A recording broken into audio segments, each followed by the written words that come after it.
The heart monitor was counting down my death, but my wife watched it with a chilling calm.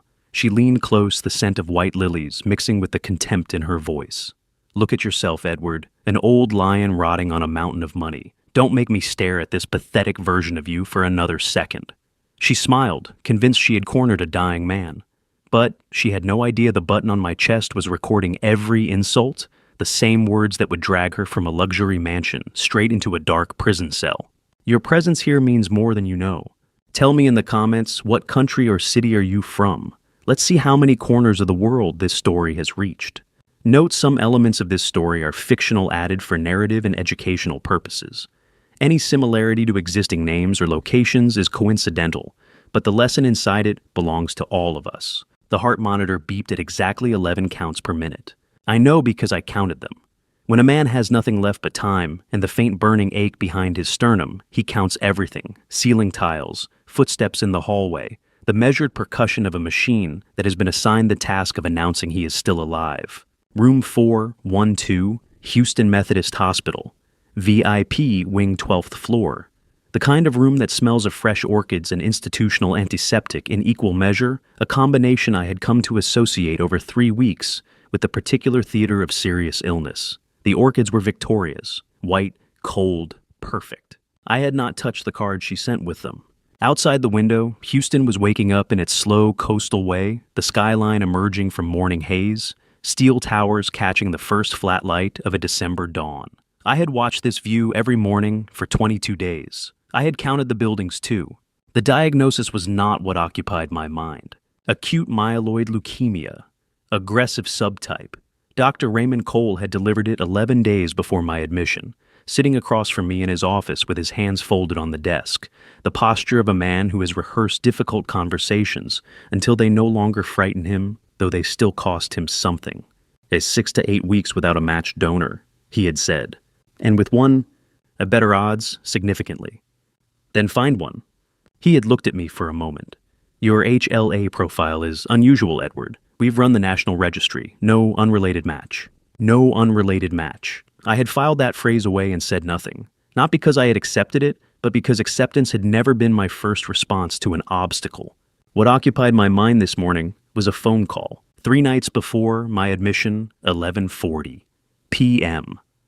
Victoria's voice carrying clearly through the gap under the study door, I had heard 7 words that rearranged every priority I had carried into that hospital bed. "He needs to sign before he deteriorates." I had stood in the hallway in my robe, hand flat against the wall, and listened to my wife discuss the timeline of my decline with the precision of a project manager. I had not let her see me standing there. I had gone back to bed, closed my eyes, and begun in the silence behind my own breathing to plan. 30 years of morning meditation had given me one reliable skill above all others: the ability to remain completely still while my mind moved at full speed. I used it now, lying in room 412, with the monitor beeping its patient count. My face arranged in the expression of a man surrendering to circumstance. I was not surrendering. I was setting the board. The door at the end of the hallway opened, heels on tile, triple tap, pause. A rhythm I had memorized in the first year of our marriage when it still meant something warm. Victoria, I thought, right on time. I closed my eyes, slowed my breath to 8 counts per exhale, and let the performance begin. She came in carrying white lilies. Not because she knew they were my favorite. I had told her once in the 2nd year of our marriage that I preferred simple flowers to elaborate arrangements. She had remembered. That was the thing about Victoria that had always unsettled me, even in the years when I still called it admiration. She remembered everything useful and discarded everything that wasn't. "Good morning, darling." She set the lilies on the windowsill beside the orchids and turned to me with the smile she reserved for rooms that might be watching. Warm, concerned, perfectly calibrated. "Morning," I said. My voice came out thin, not entirely performance. The ache behind my sternum had been real since day one. She sat in the chair beside the bed and took my hand. Her fingers were cool and dry. She smelled of the French perfume I had bought her on our 5th anniversary, which she had continued wearing long after I suspected she had stopped thinking of it as mine. "How did you sleep?" she asked. "Poorly," I said. "The medication." She nodded her thumb, moving across my knuckles, in a gesture so practiced it had become reflex. "Dr. Cole called me this morning. He said your numbers are down again." He mentioned that. "Edward." She leaned slightly forward. We need to think practically about what happens if... The door opened. Ray came in without ceremony, chart under his arm, eyes moving across the room in a single professional sweep before settling on me. He acknowledged Victoria with a brief nod. "Good morning, I'll be quick." He pulled a single form from the chart and placed it on my bedside tray. "Edward, this is a standard hypo authorization form. It allows Victoria to receive updates on your medical status directly from our nursing team. Given your current condition, it simplifies communication considerably." Victoria's hand, still holding mine, went very slightly still. I picked up the form. I read it slowly, or appeared to. In reality, Ray and I had reviewed an identical form the night before at 11 p.m., speaking in low voices about exactly what signing it would and would not accomplish. "Of course," I said. I signed. Victoria exhaled, barely audible, the sound of a woman releasing tension she had not wanted visible. "Thank you," she said to Ray. "We'll be in touch," he said. Then to me, his eyes holding mine 1 second longer than the conversation required. "Rest well, Edward." He left. Victoria squeezed my hand. "I'm glad that's handled," she said softly. "Now I can stay properly informed, take care of you the right way." "I know you will," I said. I looked at the lilies in the window. She had no way of knowing this form would be quietly revoked in 72 hours, after which every piece of medical information she received would require Marcus to break federal law to obtain it. The first piece of the trap had been placed. Victoria left at 9:15, exactly 40 minutes after she arrived. I knew her schedule the way I knew the monitors beeping by repetition, by patience, by the particular attention a man develops when he understands that the person across the table is playing a different game than the one on the board. Claire came in 7 minutes later. She moved the way she always moved, quietly, efficiently, taking stock of the room before she spoke. 6 years as my personal assistant had given her a particular economy of motion that I had come to rely on, the way I relied on a good contract, precise, dependable, nothing wasted. She set the morning papers on the bedside table and began organizing the breakfast tray without being asked. Victoria seemed satisfied, she said, not a question. She was, I said, "Hand me the Chronicle." Claire passed it without comment. I turned to the business section, habit 35 years of it, and scanned the headlines. Quarterly earnings, a federal infrastructure bill, a real estate dispute in Galveston County. And then on page 7, a photograph stopped me cold. It was a small image accompanying an article about a federal financial litigation conference in Dallas. 3 attorneys standing outside a courthouse mid-conversation, caught by the camera in an unguarded moment. The caption named them left to right. I didn't read the caption first. I read the wrist. The woman on the left, dark blazer gray at her temples, the posture of someone who had never once in her life been uncertain about where she was going, had her left arm raised slightly, gesturing towards something outside the frame, and on her left wrist, just visible below her cuff, was a thin strand of red thread, tied in a knot I had invented at the age of 5, a knot I had never taught to anyone. My hand went flat against the page. I had tied that knot myself on a February night in 1971, in a room that smelled of floor wax and baby powder, with a piece of thread pulled from the hem of my own shirt. I had wrapped it around a tiny wrist and whispered something I no longer remembered word for word, but had never forgotten in feeling. "I'll find you." "Claire," I said. My voice came out lower than I intended. She turned from the window. I held up the newspaper folded to page 7, my finger beside the photograph. "Find me this woman, everything you can. 48 hours. Claire crossed the room and looked at the photograph. Something moved across her face, too brief and too controlled for me to name it. "Her name is in the caption," she said carefully. "Margaret Hartwell, federal financial attorney. She's based in Washington, D.C. I looked at her. "How do you know that without reading it?" I said. Claire said nothing for 3 full seconds. 48 hours, I repeated quietly. "Claire." "Yes, sir," she said, and she left without another word. I looked back at the photograph, at the red thread, at the knot only I knew how to tie. 50 years, I thought, and she kept it.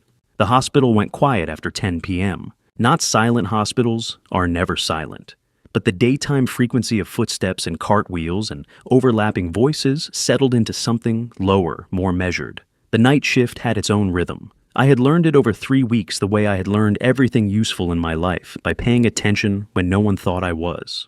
I waited until 11:30. Then I reached under the pillow and removed the Patek Philippe.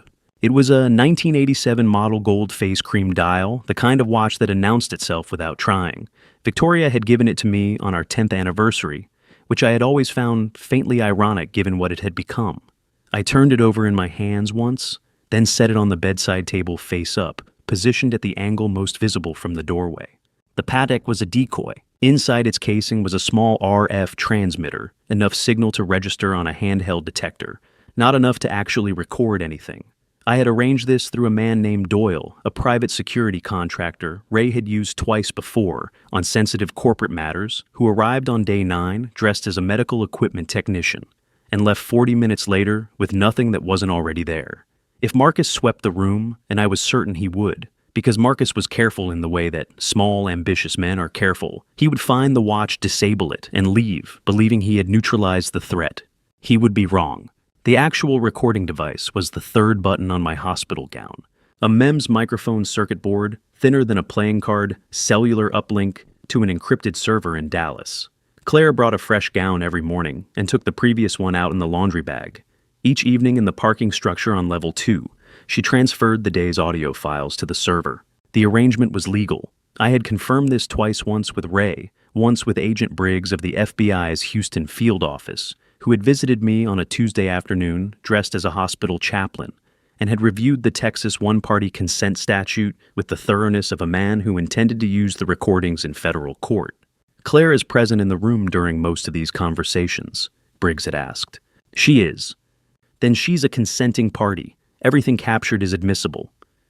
He had shaken my hand before leaving and said with the flat effect of a career federal agent, "Mr. Hartwell, you are either very smart or very reckless." "Can't it be both?" I had said.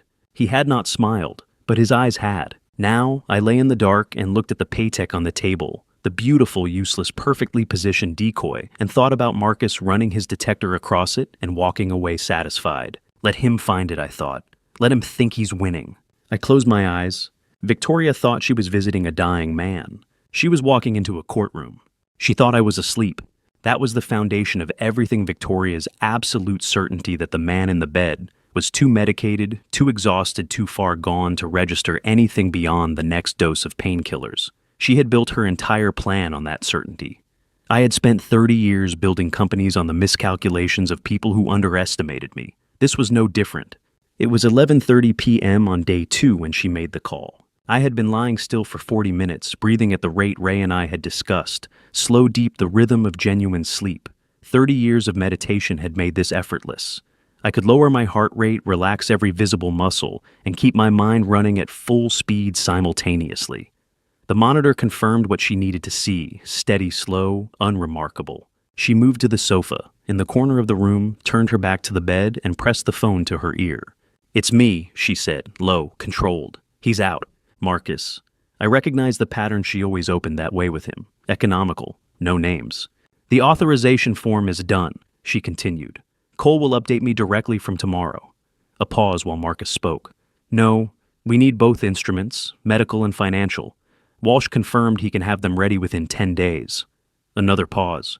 "Because the medical alone isn't enough, Marcus. I need the financial POA to move the assets before the board meeting." I kept my breathing even. 4 counts in, 7 counts hold, 8 counts out. Both instruments I noted, medical power of attorney and financial power of attorney, separate documents, separate authorities. She had done her research. I filed that away. Walsh said the witnesses are arranged. Victoria continued. "Independent notary, 2 signatories. Everything clean." She listened. Then quieter. "Walsh is handling the other matter as well." The other matter. A cold line moved through my chest that had nothing to do with the leukemia. "Don't call this number again after midnight," she said. "The nursing staff logs visitor calls on the ward system." A pause. "Yes, 10 days. Stay patient." She ended the call. I heard her set the phone face down on the cushion beside her. The small sounds of a woman composing herself, one slow breath, the adjustment of her posture, the deliberate return to stillness. 3 minutes later, she stood across the room and looked down at me. I kept my eyes closed, kept my breathing slow. She stood there for perhaps 15 seconds. I could feel her attention the way you feel a change in air pressure present assessing clinical. Then she leaned down and kissed my forehead. Her lips were cold. "Sleep well," she said softly. She gathered her bag and left. The door clicked shut. I opened my eyes and looked at the ceiling in the dark. Walsh is handling the other matter. I reached for the secondary phone and typed a single message to Ray: "Call Walsh tomorrow morning, early." before she does. Then I closed my eyes again. The garden Victoria had been planting for 4 years was almost fully grown. It was time to introduce the frost. Claire came to me at 6:15 the next morning, before Victoria arrived, before the nursing shift changed, before the hospital found its daytime rhythm. She closed the door behind her and stood at the foot of the bed, with her hands folded, the posture she used when she had something to say that she hadn't fully decided how to say.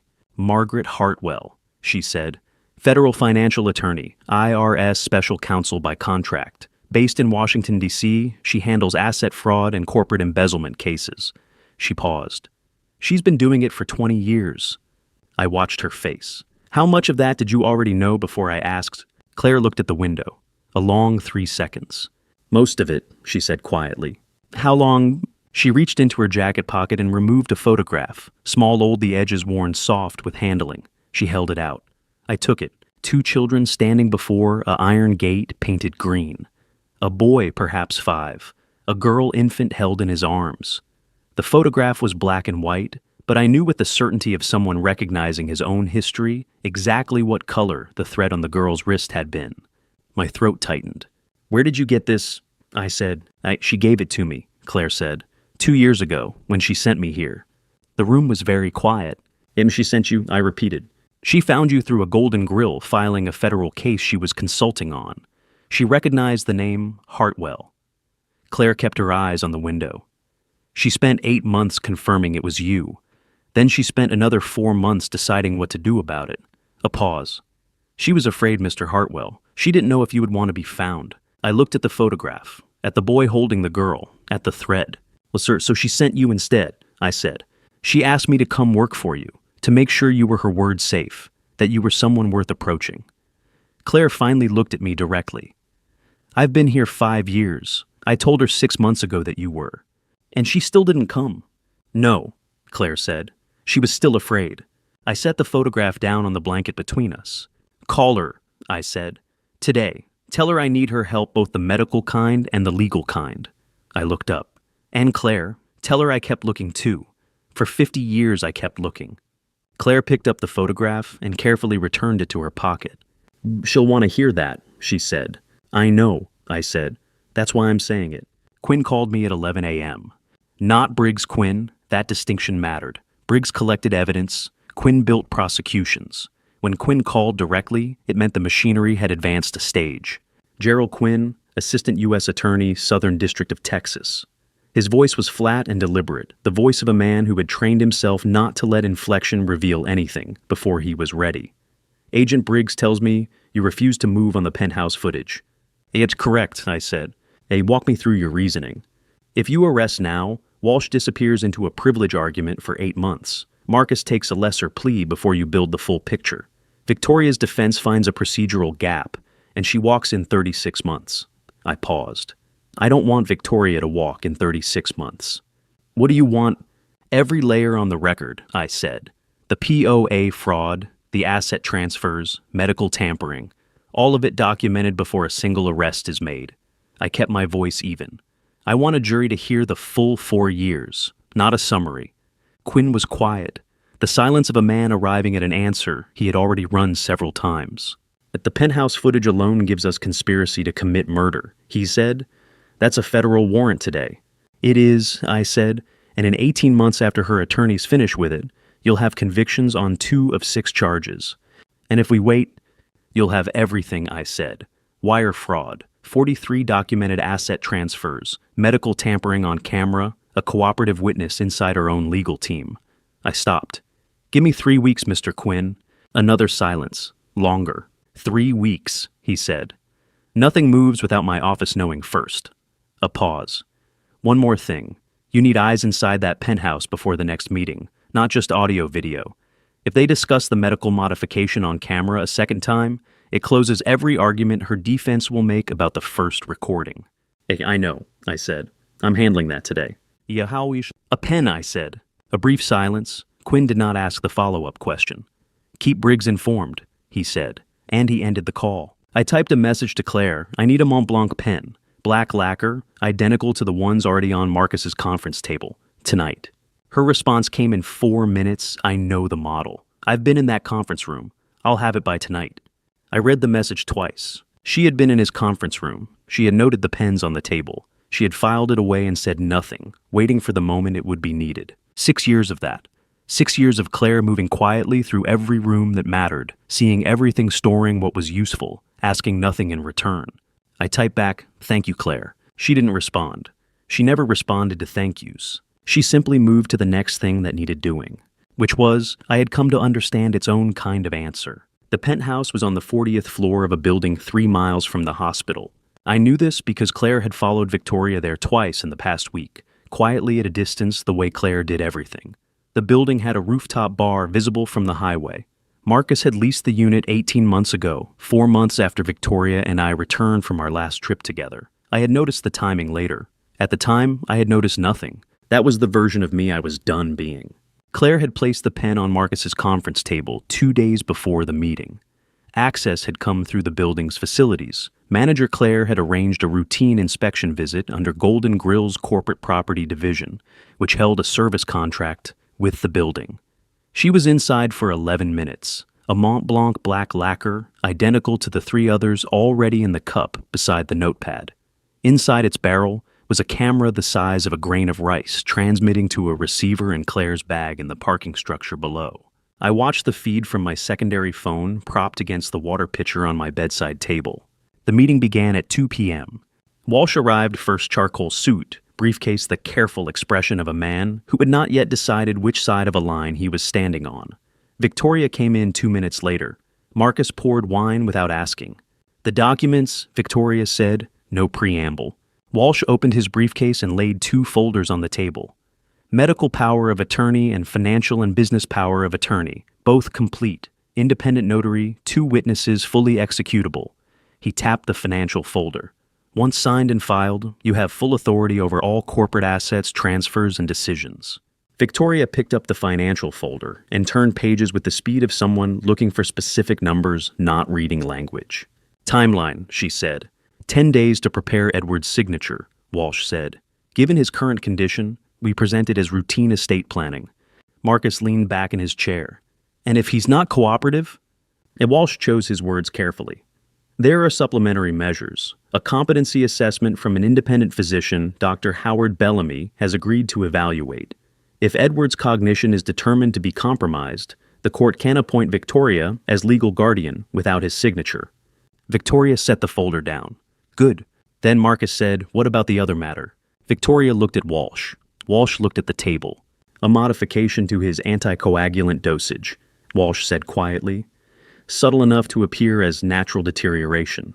Dr. Bellamy has the specifics." No one spoke for 4 seconds. Then Victoria said, "Move forward." I set the phone face down on the blanket. My hand was completely steady. 30 years of meditation. 30 years of learning that the moment you show your reaction is the moment you lose the room. I picked up the secondary phone and typed to Agent Briggs, "I have video. Full meeting, Walsh, Victoria, Marcus." They discussed the anticoagulant modification on camera. His response came in 40 seconds. "Don't move. I'm coming to you tonight." Task 2.5. Briggs arrived at 11 p.m., dressed as a hospital chaplain. He was a solid man, 50s gray at the temples, with the kind of face that revealed nothing and absorbed everything. He carried a Bible he never opened and sat in the visitor's chair with the relaxed posture of someone who had conducted sensitive conversations in worse locations than a VIP hospital room.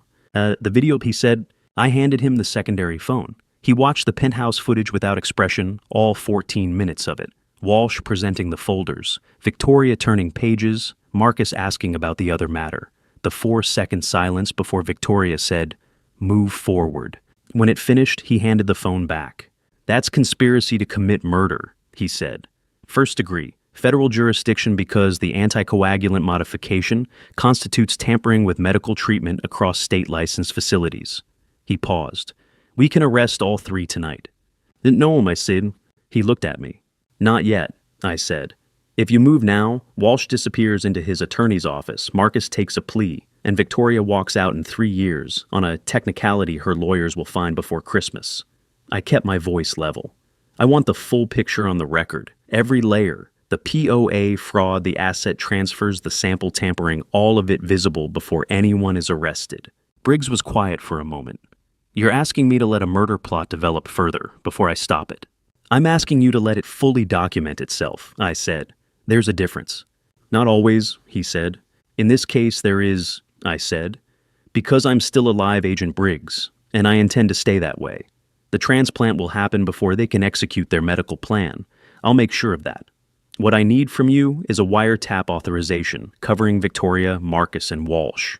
Full surveillance. Everything they say from this point forward becomes federal evidence. He studied me for a long moment with the evaluating stillness of a man running calculations.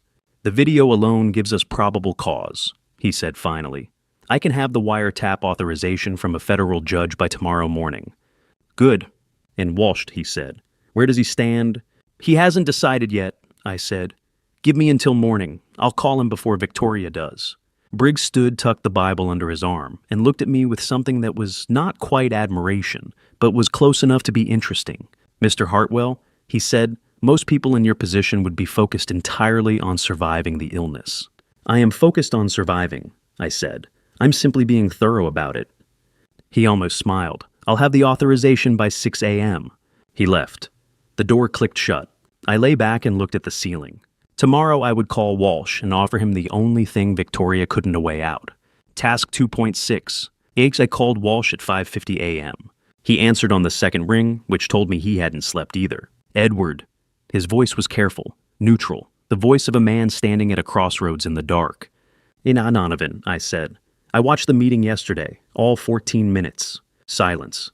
Long enough that I could hear him breathing. As the pen on the table, he said finally, not a question. The pen on the table, I confirmed. Another silence. Outside my window, Houston was beginning its slow gray dawn, the same skyline I had watched every morning for 3 weeks, patient and indifferent and entirely unchanged by the things happening in the rooms below it. Edward, I want you to know that I know what you haven't done yet, I said. That's why I'm calling you now instead of Agent Briggs. I kept my voice even. You have 2 options, Donovan. The first, continue with Victoria's plan. The wiretap authorization covering you was filed at 6 a.m. this morning. Everything you say from this point forward is federal evidence. Conspiracy to commit murder carries 25 years minimum at the federal level. You would not work again. You would not see your grandchildren graduate. I heard him exhale. The second option, I said. Yes, he said quietly. Tell me. You continue preparing both POA documents exactly as Victoria expects. You deliver them on schedule. But inside the financial POA on page 34, subsection G, you embed a technical clause defining the effective date as contingent on written confirmation from the primary corporate secretary of Golden Grill Holdings. I paused. That position has been vacant since Board Resolution 2024-07, which I signed last month. The document will be perfectly formatted, properly notarized, and completely unenforceable. Walsh was silent for a long moment. And she'll have her attorneys review it, he said. She'll have them review the signature blocks and the asset schedules, I said. Not subsection G of the definitions section. You know how she works, Donovan. You've known her longer than I have. A pause. What do I get? Full immunity from prosecution, I said. Documented cooperation. When this is over, I will personally confirm to the U.S. Attorney that your assistance was voluntary, complete, and decisive. I waited. You've been my attorney for 20 years. I don't want to destroy you. I want to give you the chance to be on the right side of this. The silence that followed lasted nearly 30 seconds. Then Walsh said, page 34, subsection G. Correct. Documents will be ready by Friday. Thank you, Donovan. I ended the call and set the phone on the blanket. Below the window, the city was beginning its morning shift trucks, moving on the 610, the hospital parking structure, filling row by row the ordinary machinery of a Friday, starting up without any knowledge of what it contained. The trap had its teeth. Ray came in at 7:15 with Victoria already in the room. She had arrived early again 6th consecutive day. I had stopped finding it remarkable and started finding it informative. Victoria did not do anything without purpose. Early arrivals meant she was monitoring something. Probably the nursing handover notes which she had been requesting from the charge nurse each morning, under the authority of the Hypoia form, she believed was still active. It was not still active. Ray had processed the revocation at midnight. She didn't know that yet. Good morning. Ray set his chart on the bed rail and ran through the standard checks: blood pressure, oxygen saturation, the monitor readout. His hands moved with the practiced economy of a man who had done this 10,000 times. Edward, I want to discuss your numbers from last night's draw. Victoria straightened in her chair. Ray turned to face us both. Platelet count is down to 18,000. Blast percentage in the marrow has climbed to 94%. He kept his voice measured clinical, giving away nothing. We're running out of time on the transplant window. Without a matched donor in the next 3 to 4 weeks, we shift to palliative management. The word palliative landed in the room like a stone. Victoria's hands remained folded in her lap, still, composed. I watched her from the corner of my eye and thought she has been waiting for exactly this update. Not dreading it, waiting for it. Is there any other avenue? She asked. Her concern was flawless. We're pursuing every option, Ray said. He looked at me. I'd like to run one additional compatibility panel a long shot, but medically indicated. Results by Friday. Whatever you recommend, I said. Ray made a note in the chart. Then he looked at Victoria with the polite, impersonal expression he reserved for family members. Mrs. Hartwell, going forward per your husband's updated directive, all medical information is now confidential under full HICEA protection. Any updates on his condition will come directly through Edward. Victoria turned to look at me. I closed my eyes slowly as though the conversation had exhausted me. I don't understand, she said.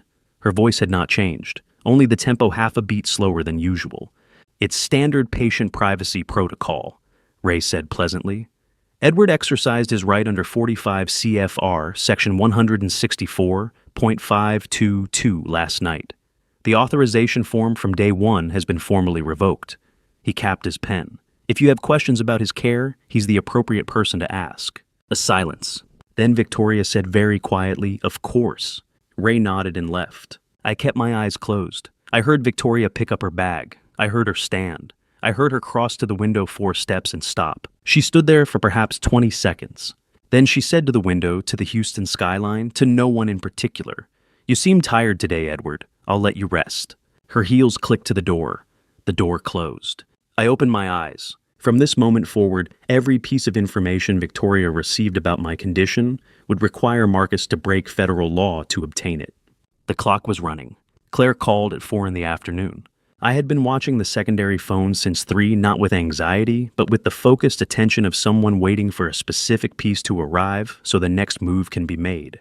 Preliminary HLA results, she said. No preamble. Maggie ran a panel in Washington this morning before she booked the flight. Dr. Cole has the numbers. I reached for the call button, then stopped. Tell me first. A pause. 8.9, Claire said. Preliminary, unconfirmed. The monitor beeped. I counted 2 full cycles.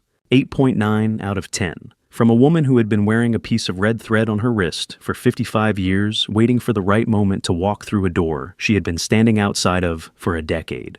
She's coming, I said, not a question. She booked the flight 20 minutes after the results came through, Claire said. She lands at 6:50 a.m. And the IRS case? She filed a preliminary motion this morning before the panel, Claire said. Asset freeze takes effect Friday at 10 a.m. She said to tell you, a pause, the careful pause of someone relaying exact words. She said I file early. It's how I work. Something moved in my chest that had nothing to do with the leukemia. She'll want the full evidence package when she arrives, I said. The penthouse video, the Walsh recordings, everything Briggs has authorized for sharing. I'll have it ready, Claire said. Claire, I stopped. Yes. You've been managing 2 separate operations for 6 years, I said. Mine and hers, without either of us knowing about the other. A silence. Someone had to, she said simply. I looked at the orchids on the windowsill. White, cold, entirely unaware of what was arriving in 11 hours. Get some rest, I said. Tomorrow is going to be a long day. I don't rest before long days, Claire said. I prepare for them. She ended the call. I set the phone on the blanket and looked at the ceiling. 8.9, preliminary. By morning it would be confirmed. Walsh arrived at 2 in the afternoon on Thursday, the day before the board meeting, with Victoria beside him and the documents under his arm. I had been expecting them.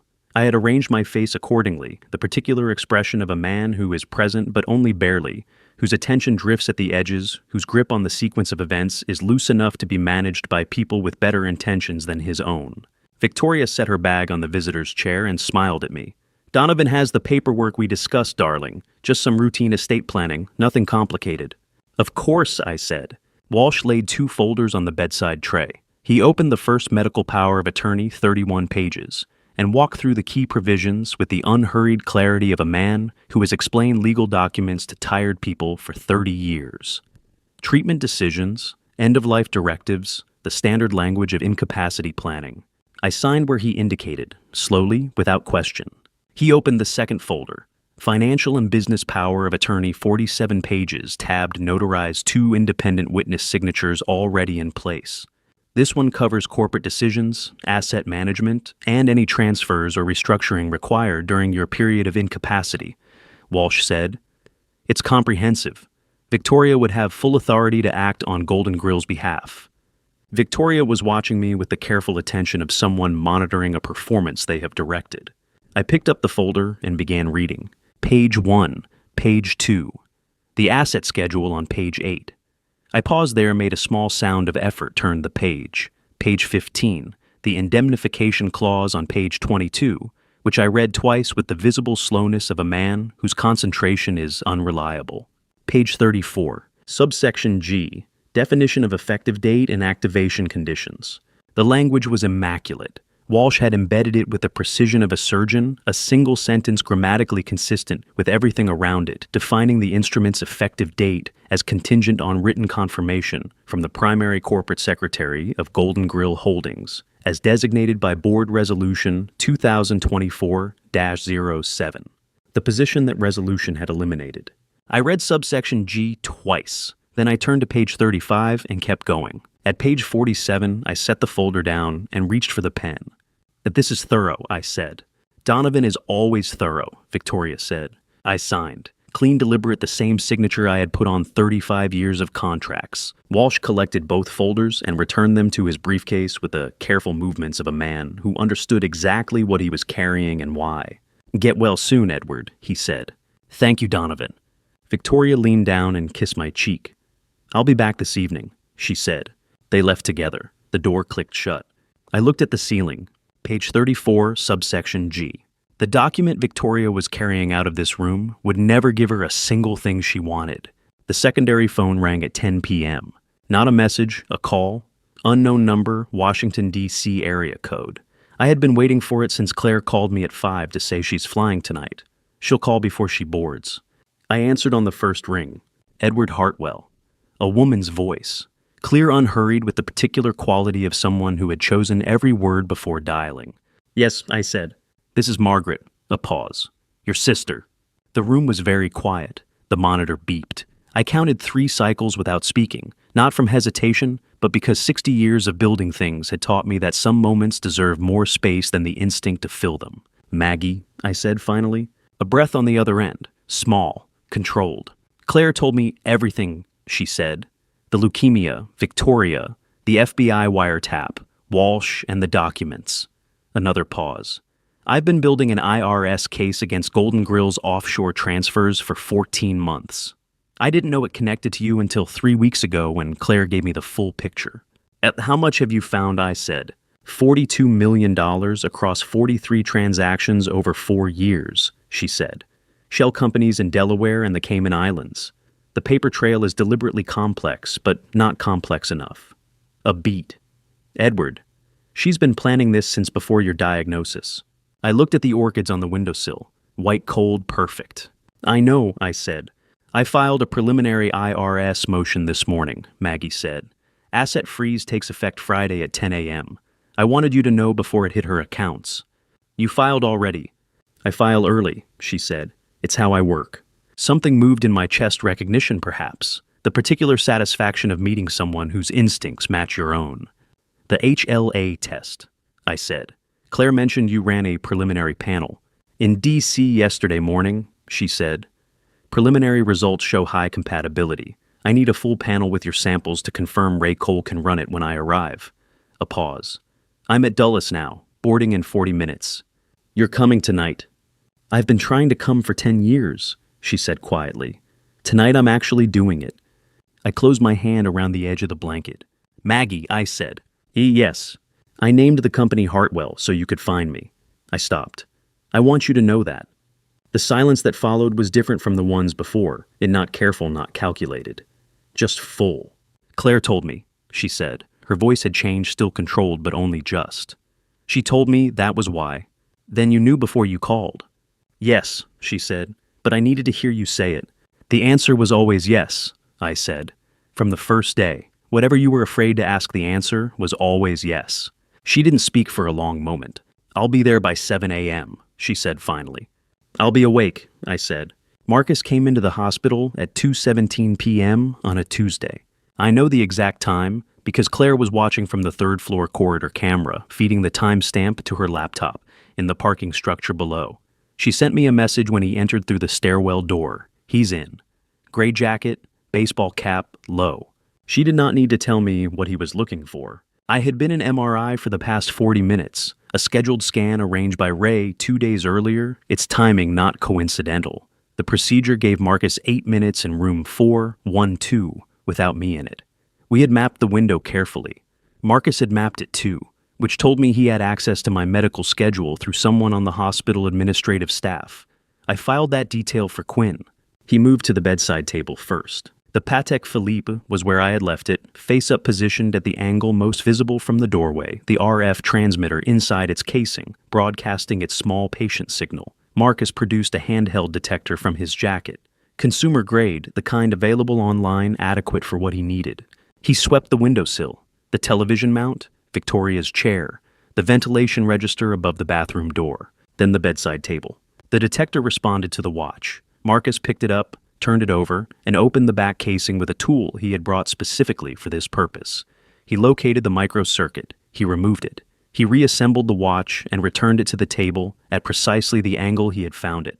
He said to no one, "Stubborn old man." He did not look up when he said it. The camera mounted inside the door frame, 40 degrees downward angle, 6-foot range, positioned by the same equipment technician who had installed the RF transmitter, recorded his hands, his face in 3/4 profile, and his exit at 2:24 p.m. 7 minutes total. Claire sent the footage to Briggs at 3 p.m. with a note. He took the bait. Camera got everything. I replied from the MRI recovery area, still in the hospital gown, reading her message on the secondary phone. What are the charges? Her answer came in 2 minutes precise as everything she did. Criminal trespass in a restricted medical facility. Tampering with personal property. Adding to the federal package now. I set the phone down. Marcus had found exactly what I had placed for him to find. He had disabled exactly what I had placed for him to disable. He had walked out of room 412, satisfied that he had neutralized the threat. The third button on my hospital gown had recorded every second of it. Maggie arrived at 6:52 a.m. I watched her on the lobby camera feed from my secondary phone. She came through the main entrance with a leather document case over one shoulder, and the particular forward lean of someone who had already decided where she was going before she walked through the door. Claire was waiting near the information desk. They saw each other from 20 feet away. Neither of them moved for a moment, just looked the way people look at someone they know well, in an unfamiliar context, recalibrating. Then Maggie said something I couldn't hear from the camera feed. Claire nodded, and Maggie crossed the remaining distance and put her hand on Claire's shoulder briefly. Not an embrace exactly, but something that carried the weight of one. I switched off the feed and put the phone face down on the blanket. I had known intellectually since the morning Claire had shown me the photograph and told me Maggie had sent her here, but knowing a thing and watching it exist in the same physical space are different experiences entirely. Seeing Maggie's hand on Claire's shoulder made it real in a way that 5 weeks of planning had not. The door opened at 7:04. Claire came in first and stood to the left of the doorway. Maggie followed. She was 55 years old, and she looked like someone who had earned every one of those years gray at the temples, fine lines at the corners of eyes that were the exact shade of gray-green I remembered from a February night in 1971. She wore the dark blazer from the newspaper photograph. On her left wrist, just below her cuff, was a thin strand of red thread faded nearly white with age. The knot was mine. She stopped 2 feet inside the door and looked at me. I looked at her. 30 seconds passed. Neither of us spoke. Claire looked at the window. Then Maggie crossed the room, sat in the chair beside the bed, and reached over and took my left hand, not the way Victoria took it with cool fingers and practiced warmth, but with both of hers, the way you hold something you were afraid you would never find. She looked at the thread on my wrist, the one I had tied for myself 6 months ago, when I had first allowed myself to believe she might be alive. Same knot. Same color, brighter, because it was newer. She didn't cry.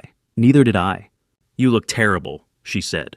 "So I've been told," I said. Something shifted in her expression, the composure cracking just slightly at the edges, enough to show what was underneath it. "I stood outside your building," she said, 10 years ago, 45 minutes. "I know," I said. "Claire told me." "I should have come in." "Yes," I said. "You should have." I looked at her hands holding mine. "But you're here now." She nodded once. Then she opened her document case. "Tell me everything Victoria has done," she said, "from the beginning." We talked for 3 hours. Maggie opened her laptop on the bedside table and worked the way I imagined she worked in every federal case she had ever built, methodically. Without emotion, moving through evidence with the focused patience of someone who understood that the difference between a conviction and an acquittal was almost always a detail someone else had considered too small to matter. I gave her the penthouse video. She gave me the IRS, transfer records, 43 transactions, color-coded by date and destination, the kind of document that represented months of work made to look simple. I told her about Walsh and page 34. She told me about the Delaware shell company that had received 11 of Victoria's transfers and existed on paper as a catering supply company with no employees and no physical address. I told her about Agent Briggs and the wiretap authorization. She told me she had already spoken to Briggs at 5 a.m. from the airport. They had worked together on a federal fraud case in 2019 and had apparently a productive professional relationship built on mutual efficiency and minimal small talk. "He said you were either very smart or very reckless," she said. "He said the same thing to me." I said, "What did you tell him?" "That it could be both." She looked at me over the top of her laptop. "It can't be both. Smart means you've accounted for the variables. Reckless means you haven't." "Then call it aggressive calculation," I said. She considered this. "That's acceptable." At 9:15, Ray came in, stopped when he saw Maggie, and then composed himself with the speed of a man who had learned not to show surprise in front of patients. "Dr. Cole," Maggie said, "I'm Margaret Hartwell. I believe we have a HLA panel to run." Ray looked at me. I nodded. "Full compatibility panel," he said. "I'll have the kit here within the hour." While Ray was gone, Maggie closed her laptop and looked at me directly the first time since she had arrived that she had stopped working long enough to simply look. "Are you frightened?" she said. "Of the transplant? Of any of it?" I thought about the question honestly the way I had learned to think about difficult questions, without the instinct to perform confidence, without the habit of deflection. "No," I said. "I was frightened 3 weeks ago in the first night after the diagnosis before I had a plan." I looked at the window. "I'm not frightened of things I can affect. And the things you can't—" I looked at her. "I found you," I said. "After 50 years. If that was possible, I've stopped maintaining a list of things that aren't." Maggie was quiet for a moment, then she opened her laptop again. "The IRS freeze order," she said. "I want to walk you through the exact sequence for Friday." Show me," I said. Ray returned at 10:15 with the HLA kit, and a man I had not seen before, mid-40s, dark jacket, the kind of unremarkable appearance that is itself a kind of professional credential. "Agent Briggs asked me to bring someone," Ray said. He gestured toward the man. "This is Assistant U.S. Attorney Gerald Quinn. He's handling the federal prosecution." Quinn shook my hand, then Maggie's. "Ms. Hartwell, I've read your IRS filing. It's thorough?" "It's complete," Maggie said. "There's a difference." Quinn almost smiled. He pulled a chair to the foot of the bed and opened a slim folder. "I want to walk through the prosecution framework before Friday. 3 parallel tracks, IRS, FBI, and corporate. They need to activate in sequence or the defense finds gaps." "Show me," I said. He laid a single page on the blanket, a timeline clean and spare. Track 1 IRS asset freeze, Friday 10 a.m. Maggie's order covers Victoria's personal accounts, the Delaware shell, and 2 Cayman vehicles we've identified. $42 million frozen pending criminal investigation. He moved his finger down the page. Track 2 FBI arrests. Marcus and the lab technician are taken at the moment of the sample tampering. We need the act on camera to add the federal tampering charge to the conspiracy count. That happens between 1 and 2 a.m. Friday morning. Another movement. Track 3 the board meeting, 2 p.m. Friday. Walsh presents the financial POA. The hidden clause on page 34 is discovered by the corporate legal member independently. The POA is void. Victoria has no standing. All 3 tracks within 4 hours, I said. Correct, Quinn said. If anyone moves early, the others lose their evidentiary value. Victoria's defense will argue coordination. We need each track to appear independent. Maggie looked up from her laptop. The wiretap recordings from Thursday night Victoria, confirming the sample swap with Marcus. Those go to the jury as the connective tissue between all 3 tracks. Exactly, Quinn said. Ray had been running the HLA panel during this conversation, quiet, efficient, the needle in Maggie's arm, and the samples labeled and sealed with the chain of custody documentation that the NMDP protocol required. He capped the final vial and looked at me. Preliminary read in 4 hours, he said. Full confirmation by tomorrow morning. And the real transplant, I said.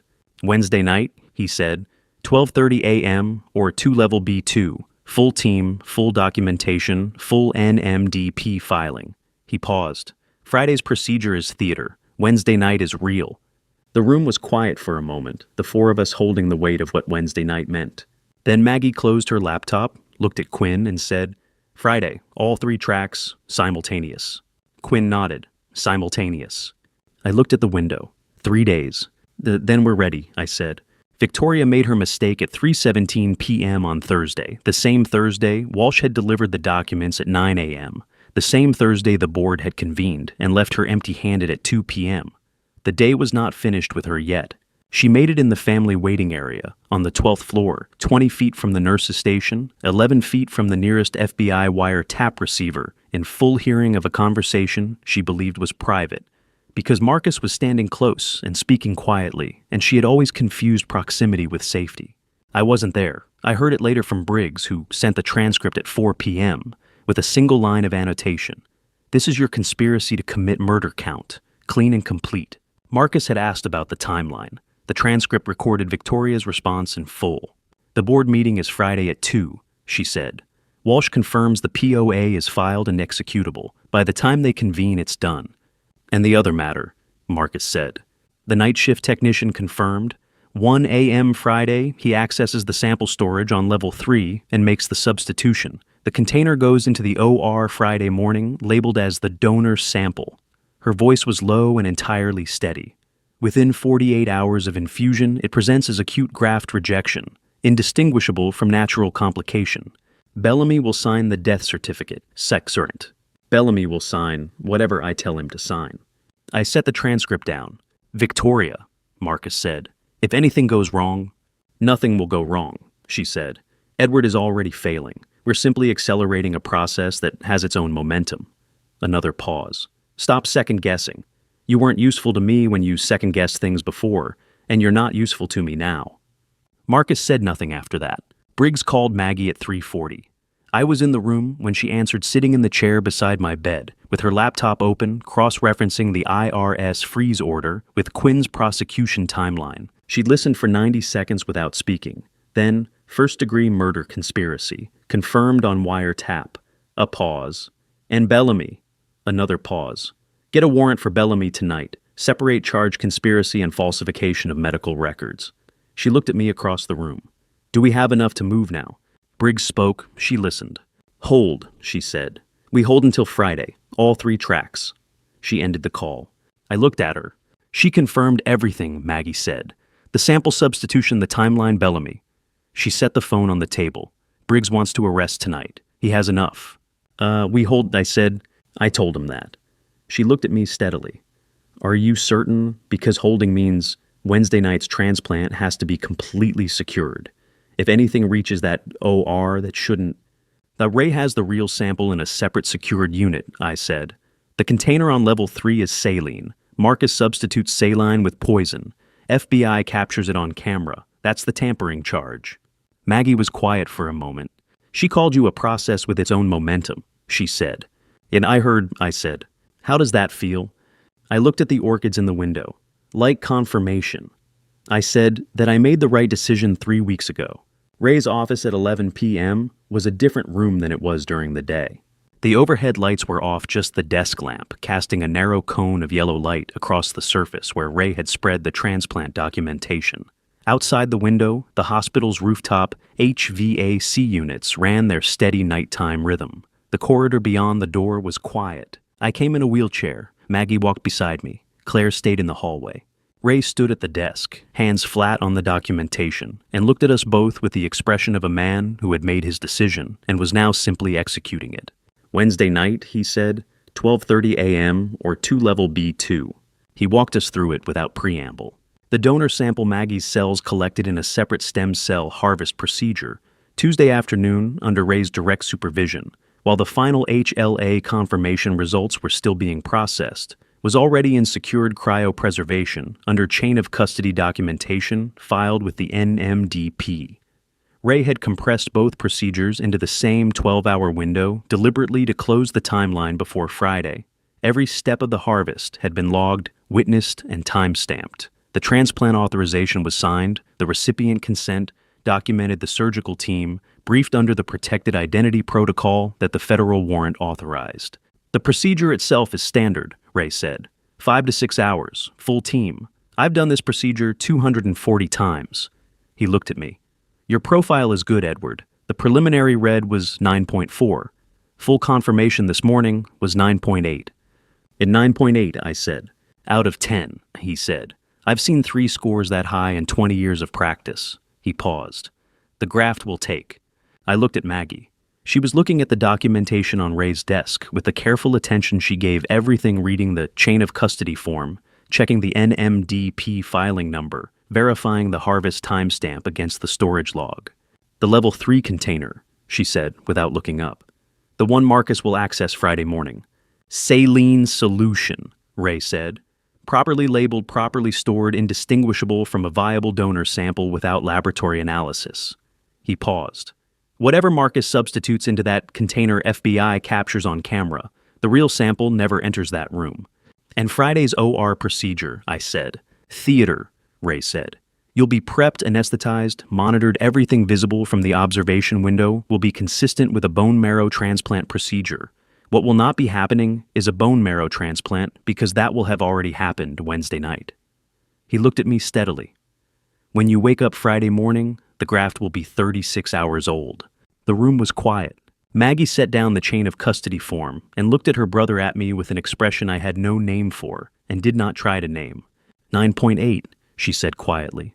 Nearly perfect, Ray said. She nodded once, then she looked at me and said, I spent 50 years looking for you. I know, I said. Don't make Wednesday night the last thing I find. I looked at her. At the red thread on her wrist, pale with age, the knot still tight. I won't, I said. Walsh delivered the documents at 9 a.m. on Friday. He came alone, no assistant, no second attorney, which told me he had made a calculation about witnesses that I respected. He set the briefcase on Victoria's kitchen table in the River Oaks house and opened it without ceremony. Victoria was already seated. She had been waiting since 8:30. I knew this because the wiretap in her kitchen, authorized under the same federal warrant that covered the hospital, had logged her pacing for 40 minutes before Walsh rang the doorbell. I listened to the recording at noon from my hospital bed. Both instruments, Walsh said. He laid the folders side by side. Medical POA and financial and business POA. Fully executed, notarized, 2 independent witnesses. Everything is in order. Victoria picked up the financial POA, immediately the one that mattered to her, the one with 47 pages, and the asset schedule and the corporate authority provisions.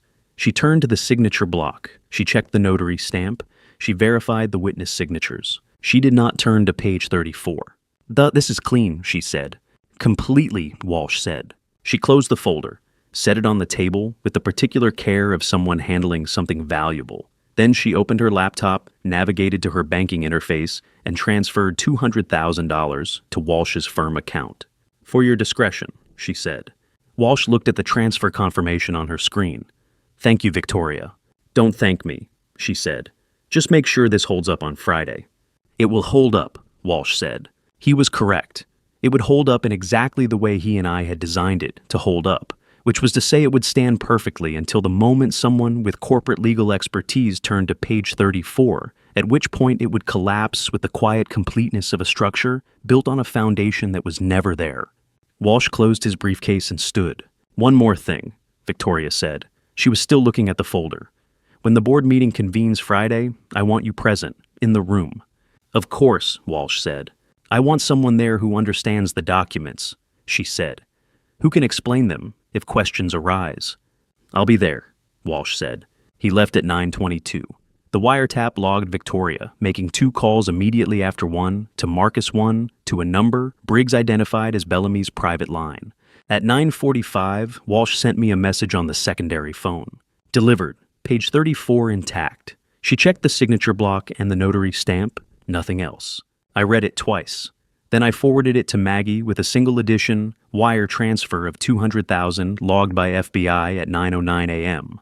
Wire fraud count confirmed. Maggie responded in 4 minutes. IRS freeze order updated to include the Walsh transfer. That's now 43 transactions plus 1. She just handed us the final nail. I set the phone down. Victoria was carrying 47 pages of carefully constructed nothing under her arm, and she had paid $200,000 for the privilege. The board meeting was 5 hours away. The board meeting began at 2 p.m. I watched it from my hospital bed on a feed Claire had arranged through the building's security system, a single camera in the upper corner of the 40th floor conference room. The image was sharp enough to read expressions. That was all I needed. 7 board members. Walsh at the far end. Victoria at the head of the table. The financial POA folder in front of her, composed in the way she was always composed when she believed the outcome was already determined. Richard Vance called the meeting to order. Richard was 61, a 20-year board member, and the person I had called on day 4 of my hospitalization at 11 p.m. He had listened without interrupting, asked 4 precise questions, and said, "Tell me what you need." I had told him. He had done it convening this meeting through proper corporate procedure, 5 days' notice, full documentation, every requirement of the company, bylaws satisfied. Item 3, Richard said. Mrs. Hartwell has requested time to present documentation regarding temporary executive authority during the chairman's medical leave. Victoria presented calmly, efficiently, with the rehearsed fluency of someone who had prepared this moment carefully. The medical POA, the financial POA, Walsh's written confirmation, Dr. Bellamy's competency assessment, claiming cognitive decline sufficient to warrant surrogate decision-making. The board listened. Then Sandra Okafor, the board's legal affairs member, 26 years in corporate law, picked up the financial POA and began reading. Not the signature block, not the asset schedule. From page 1. The room was quiet while she read. Victoria's hands remained flat on the table. Walsh looked at the window. Sandra turned to page 34. She read subsection G twice. I watched her expression change, a slight narrowing around the eyes, the look of a lawyer who has found something that should not be there. "Donovan," she said, "this effective date clause requires written confirmation from the primary corporate secretary." Walsh turned from the window. "Yes. Board Resolution 2024-07 eliminated that position 8 months ago." She set the folder down. "There is no one to provide the confirmation. This instrument is unenforceable in its current form." Walsh looked at the folder, then at Sandra, then at Victoria, and his expression in that moment was a masterpiece of professional mortification. That clause was carried over from the standard template. I should have caught the conflict with a 2024 resolution. He paused. "Sandra, I apologize. This is my error." Victoria did not move. "What does this mean?" she said. "Corporate authority remains with the chairman," Sandra said. "The financial POA has no legal effect." I watched Victoria's face on the feed. The composure held, but beneath it something had shifted permanently. I turned off the screen. Round 1, Edward. The real transplant happened at 12:30 a.m. on Wednesday. Ray came for me at midnight, just him and one orderly named Curtis, a quiet man who had worked Houston Methodist night shift for 19 years, and who Ray trusted with difficult things. I transferred from the wheelchair to the gurney in the corridor outside, room 412, and we moved through the hospital's nighttime silence toward the service elevator. Level B2, or 2. The room was fully lit when we arrived, the aggressive brightness of a surgical suite that makes everything outside it feel like a different world.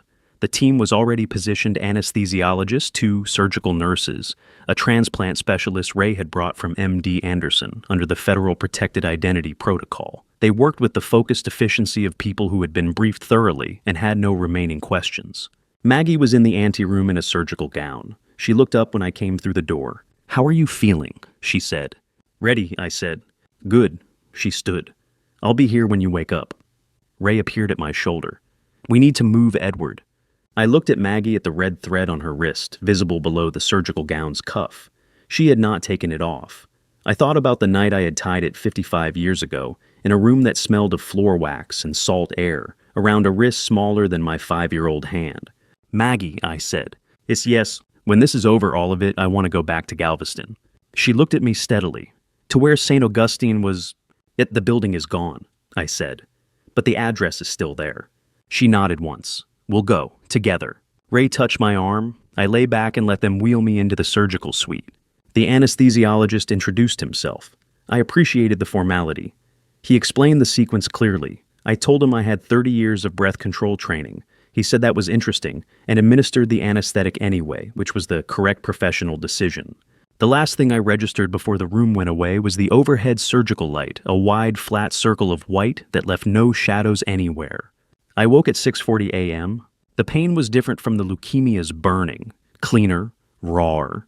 The honest ache of a body that has been opened and repaired and is now integrating something new into itself. Maggie was in the chair beside the gurney. Her laptop was open, but she wasn't looking at it. She was looking at me. 9.8, I said. My voice came out rough. You're on 9.8, she confirmed. Ray says the initial indicators are good. I looked at the recovery room ceiling. Friday, I said. Yeah, 36 hours, she said quietly. Rest now. Friday takes care of itself. Victoria called Marcus at 8 p.m. on Wednesday. I know the exact time because Briggs sent me the transcript at 8:45 with a note she's accelerating. Read this carefully. I read it carefully. She had called from her car. The wiretap covered her personal vehicle under the same federal warrant. Marcus answered on the first ring, which told me he had been waiting. The board meeting failed, she said. No preamble. I heard, Marcus said. Walsh made an error, she said. It doesn't matter. The POA is fixable. Sandra said a corrected version with the right corporate structure could be presented at an emergency board session within 10 days. A pause. We don't have 10 days. Friday, Marcus said. Friday, she confirmed. The OR procedure is scheduled for 9 a.m. The sample substitution happens at 1 a.m. You confirmed the technician. Ort, imbarstiks das Beidard. Confirmed, Marcus said. He has access to level 3 storage. The substitution takes 4 minutes. Ann Bellamy. Ready, Marcus said. He'll certify the death as acute graft rejection. Natural complication, no investigation triggered. A silence. Then Victoria said something that I read 3 times before I set the transcript down. I've been patient for 4 years, Marcus. I married a man who built everything from nothing and kept every piece of it locked inside his own hands. 4 years of planning. I will not lose this to a clause on page 34. Marcus said, you won't. Make sure of it, she said, and she ended the call. I lay in the recovery room, the graft 30 hours old, the ache present and manageable, and I read the transcript one final time. 4 years of planning, not opportunism, not a decision made after the diagnosis. 4 years. She had been building this while we were still having dinner together, while she was still wearing the perfume I bought her, while I was still telling myself that the distance I felt was something marriages move through naturally. I had spent 35 years reading people across negotiating tables. I had missed this one completely. I picked up the secondary phone and called Maggie. She answered immediately. I read it, she said. Briggs sent it to me too. Well, she confirmed everything on record, I said. Sample substitution Bellamy the timeline. The wiretap recording is clean, Maggie said. Quinn says it's the clearest conspiracy confirmation he's seen in 12 years of federal prosecution. A pause. Briggs wants to move tonight. He has enough, Edward. More than enough. No, I said. We hold until Friday. Und. I know, she said. I already told him. A beat. Are you certain? I looked at the recovery room ceiling. She said 4 years, I said. I want every one of those 4 years on the public record before anyone puts handcuffs on her. Maggie was quiet for a moment. Friday, she said. Friday, I said. Maggie stayed until midnight. After the calls were made and the transcripts reviewed and the Friday timeline confirmed with Briggs and Quinn, she closed her laptop and sat in the chair beside my recovery bed, and we talked about nothing important for the first time since she had arrived in Houston. She told me about her apartment in Washington, a 1-bedroom in Georgetown, books on every surface, a window that looked out onto a courtyard, where someone had planted a fig tree that had no business surviving a DC winter, but did so anyway every year, out of what she described as pure stubbornness. Sounds familiar, I said. She looked at me. The tree or the apartment? The stubbornness. She smiled, the first full smile I had seen from her, unguarded, lasting perhaps 3 seconds before her composure reasserted itself. It was enough. It was more than enough. Tell me about Golden Grill, she said. The beginning, not the press version. So I told her. The first location, a converted diner in Beaumont, Texas, 1989. 12 tables of fryer that needed replacing every 4 months. A sign I had painted myself, because I couldn't afford a professional. I had worked the counter 6 days a week for 2 years before I could afford a second employee. The name Hartwell on the sign had been deliberate from the first day, not pride exactly, but intention, a marker, a fixed point. I thought about changing it, I said. In the early years, when the name felt like a liability, an orphan's name, a nobody's name, a partner suggested something more marketable. I paused. I told him the name wasn't negotiable. Maggie looked at her wrist, at the red thread. I saw the first Golden Grill sign in 2003, she said quietly. I was driving through Beaumont on a federal case. I saw the name on the highway billboard, and I pulled over. She stopped. I sat in the parking lot for 20 minutes. Did you go in? I said. No, she said. I wasn't ready. What did you do? I took a photograph, she said. Of the sign, I still have it. She looked at me. I have photographs of 11 Golden Grill locations. Every time I passed one on a case, I stopped.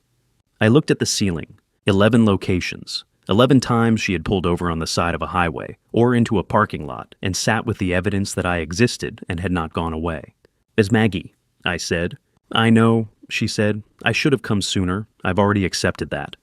That's not what I was going to say. She looked at me. I was going to say 11 locations. You should have come in at least once. She laughed. The same surprise brief sound I had heard on the phone from Dulles. It was the best sound I had encountered in 60 years. Claire came to me Thursday morning at 7. She brought coffee, 2 cups paper from the hospital cafeteria and set them on the bedside table without being asked. She had been doing this every morning for 6 years. I had accepted it every morning for 6 years without fully registering what it represented. This morning I registered it. Sit down, Claire, I said. She looked at me, a brief assessment the way she assessed everything. Then she sat. How long did you know? I said, before I found the photograph. She wrapped both hands around her coffee cup. From the first day I came to work for you, she said. Maggie briefed me completely before I applied for the position. Your history, Golden Grill, the St. Augustine records, everything she had spent 2 years compiling. She paused. She showed me the photograph of the 2 of you, the one from the Children's Home records. And you came anyway, I said, knowing what you were walking into. She asked me to, Claire said simply. She said you were alone and didn't know it. She wanted someone there who understood why that mattered. I looked at her, 32 years old, sitting in a hospital chair with a paper coffee cup, 6 years of mornings between us.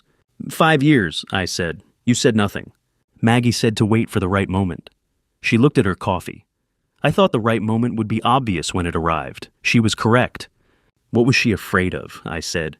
Specifically, not the general answer. Claire was quiet for a moment. That you had built your life into something so complete that adding a sister to it would feel like disruption rather than addition. She paused. She said her exact words that she didn't want to be the person who showed up at the end and claimed a relationship she hadn't earned. I thought about that. She found me in a federal filing, I said. She ran a 2-year investigation to confirm my identity. She sent you here for 5 years to watch over me. She flew from Washington at midnight, the moment I needed her. I set my coffee down. How is that not earning it? Claire looked up. I asked her the same thing, she said. Last year, she said earning it and feeling like you've earned it are 2 different things. The room was quiet for a moment. She was right about that too, I said. Claire nodded. She stood, straightened her jacket, and picked up her laptop bag with the efficient movements of someone returning to the work that needed doing. At the door she stopped. Mr. Hartwell, she said without turning. For what it's worth, she was right about you too. Everything she told me before I came. A pause. You were worth watching over. She left before I could respond. I looked at the coffee she had brought me. 6 years of mornings. I had been less alone than I knew. Maggie filed the formal IRS motion at 2 p.m. on Thursday. She called me from the federal building downtown. I could hear the particular acoustic quality of a government corridor in the background, hard floors and high ceilings voices at a distance. It's done, she said. Freeze order number IRS-2025-HOU-0147. Effective Friday, 10 a.m. 3 personal accounts, the Delaware Shell, 2 Cayman vehicles. A pause. $42 million frozen pending criminal investigation. Bellamy, I said. Quinn filed a separate warrant for Bellamy this morning. Conspiracy and falsification of medical records. He'll be picked up Friday afternoon after the main arrests, so he can't warn Victoria. Gooding, I said. And the wire transfer to Walsh, the $200,000. Added to the freeze order this morning, she said. That transaction alone constitutes wire fraud under 18 U.S.C. Section 1343. It crossed state lines through a federally regulated banking system. A pause. She handed us that one herself. I heard her moving footsteps, a door opening, the background noise changing to something quieter. Maggie, I said. How solid is the case? Airtight, she said, without hesitation, without qualification. I have built federal cases for 22 years. I have never walked into a prosecution with this volume of clean evidence. Another pause. The wiretap recordings alone would convict her. The video from the penthouse meeting, the Walsh documents, the sample tampering footage from Friday morning, each piece independently would be sufficient. Together, they are, she stopped, chose her word, overwhelming.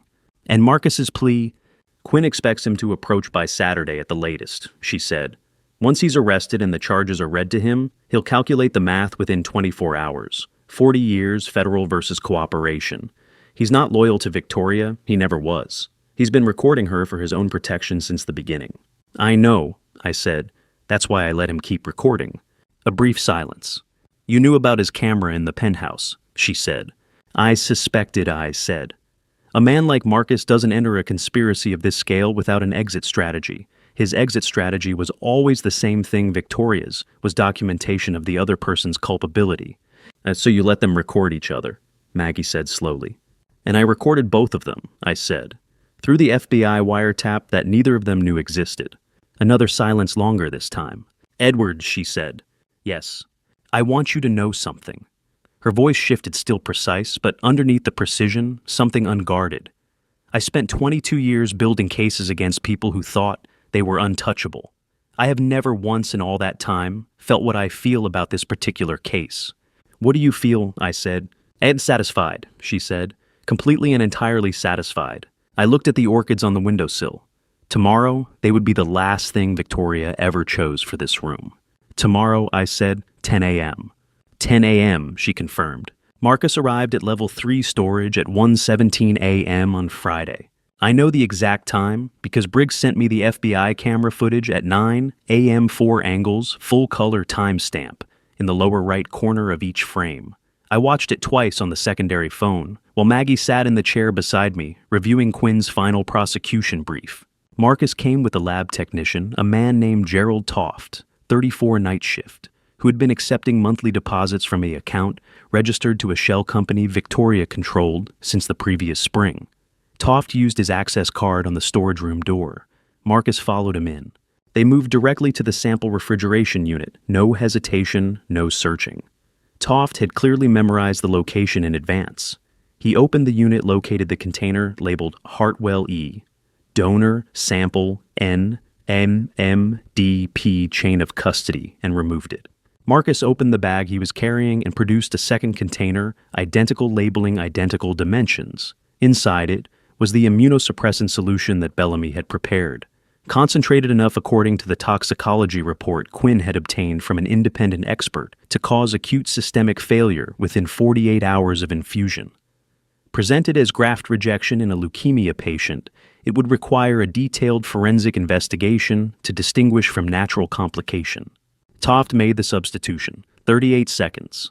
He replaced the original container, the one containing saline, not Maggie's cells, because Ray had moved the real sample to the secured unit on level 6 4 days earlier with Marcus's container. He closed the refrigeration unit. Marcus put the original container in his bag. They were in the room for 4 minutes and 11 seconds total. When they left, 4 FBI agents were waiting in the corridor. I watched the arrest on the footage, clean, fast, professional. Briggs had positioned his team at both ends of the hallway. Marcus turned right out of the storage room and stopped when he saw the agents. He looked left. 2 more agents there. He set the bag down on the floor. He did not run. Whatever else Marcus Reeves was, he was not a man who ran when the mathematics had already resolved against him. Toft was arrested simultaneously. Both men were read their rights in the corridor outside the storage room, on camera with the container of immunosuppressant solution sitting on the floor between them as Exhibit A of a federal tampering charge. I set the phone down. Maggie looked up from the prosecution brief. Briggs confirmed. "And for full footage," I said. "Clean arrest, both in custody."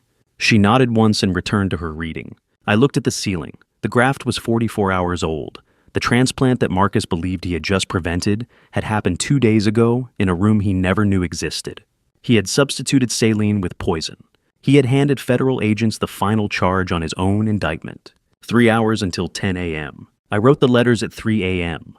The hospital was at its quietest, the particular stillness of an institution between 2 and 4 in the morning, when the night shift has found its rhythm and the day shift is still hours away.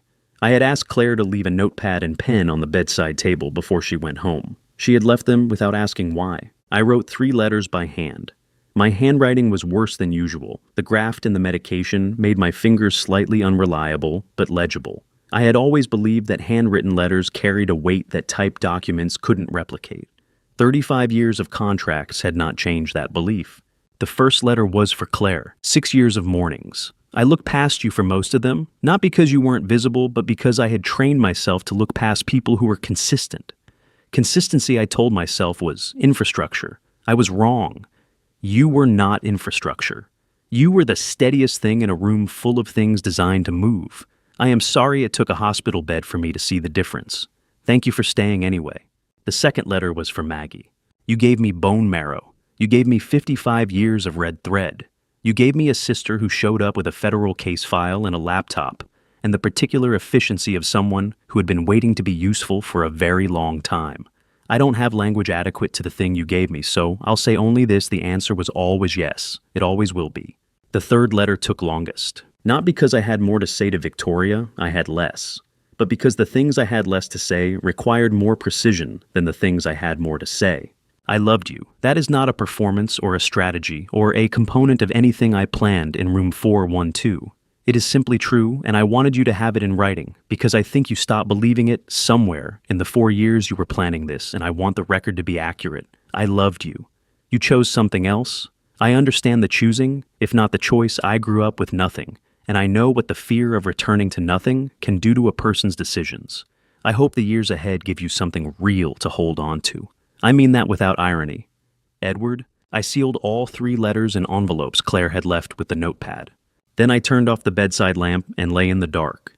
The graft was 46 hours old. Marcus was in federal custody. The IRS freeze order would activate in 7 hours. The board meeting was 11 hours away.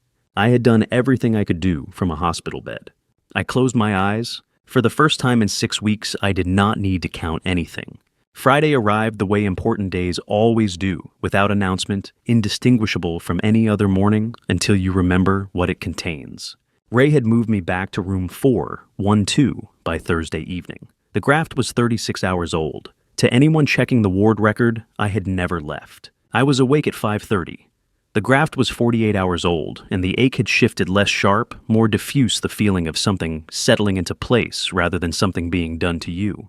Ray had said that was a good sign. I chose to believe him. Claire arrived at 6 with coffee and the secondary phone fully charged. She set both on the bedside table and looked at me with the careful assessment she had been giving me every morning for 6 years, which I now understood differently than I had yesterday. "How are you feeling?" she said. "Ready," I said. The same word I had given Maggie before the transplant. It was I had discovered the only accurate answer to that question when the alternative was not being ready. And that was not an option. "Maggie is downstairs," Claire said. "She's been here since 5. She's in the cafeteria working." "Of course she is," I said. At 7:15, Ray came in for morning rounds, real rounds today, not theater. He checked the graft indicators, reviewed the overnight monitoring data, and told me in a low voice that everything was tracking correctly. Then he raised his voice to its normal professional register for the benefit of the nursing notes. "Edward, I want to discuss the procedure scheduled for 9 a.m. The OR team will come for you at 8:30. I understand," I said. Your wife has requested to be present for the pre-procedure preparation, he said. His eyes held mine for exactly 1 second. I've approved family access to the pre-op area. That's fine, I said. Victoria arrived at 8. She came in wearing the deep blue blouse, the one I had once told her, made her look composed. She had remembered that too, the way she remembered everything useful. She carried nothing. No flowers today. No card. She sat in the chair beside the bed and took my hand. I let her. "How are you feeling?" she said. The same words as Claire, an entirely different question. "Frightened," I said. I let the words sit between us. It was not entirely untrue I was frightened of a great many things, none of which were the ones she assumed. "You're gonna be fine," she said. Then she leaned close enough that the French perfume reached me before her voice did, and something underneath the warmth slipped. "Look at yourself, Edward, an old lion rotting on a mountain of money. Don't make me stare at this pathetic version of you for another second." She pulled back as quickly as she had leaned in, and the smile returned, practiced and seamless. "Everything is going to work out." I looked at her, really looked the way I hadn't allowed myself to look in weeks. 48 years old, still beautiful in the way she had always been beautiful, the particular architecture of a face that had learned early how to arrange itself for maximum effect. I had loved that face. That was still true. "Thank you for being here," I said. She squeezed my hand. Where else would I be? The orderly arrived at 8:30 with the wheelchair. The surgical team waiting on level 5 had been briefed by Ray the night before no procedure would take place. Edward would be brought to pre-op vitals monitored and held under light sedation for appearance only. Every member of that team had signed a federal witness protection acknowledgement before Ray told them anything. I looked at Victoria one last time as they positioned it beside the bed. She was watching me with the composed attention of a woman monitoring the final moments of a very long plan. I gave her nothing to read. "I'll see you after," I said. She nodded. "I'll be right here." The wheelchair moved toward the door. Behind me, I heard her pick up her phone. The wiretap was running. Marcus was arrested at 9:03 a.m. He had come to the hospital at 8:45, not to the storage room, which he believed he had already handled at 1 a.m., but to the pre-surgical staging area on level 5. His plan, as Briggs later confirmed from the wiretap recording made in his car en route, was to verify that the substituted container had been transferred from storage to the OR preparation station, a final confirmation. The last step of a 4-year plan reduced to a visual check. He used Toft's access card. Toft was already in federal custody, but Marcus didn't know that yet. The card still worked because Briggs had specifically instructed the hospital's security team to leave it active. Marcus swiped through the staging area door at 9:01. The container was on the preparation station exactly where it should have been labeled, correctly positioned, correctly indistinguishable from a legitimate donor sample to anyone who was not a laboratory specialist with the right testing equipment. He looked at it for perhaps 5 seconds. Then he turned to leave. 4 agents stepped out from the supply alcove to his left. "That's Marcus Reeves," Briggs said. "Federal agents, do not move."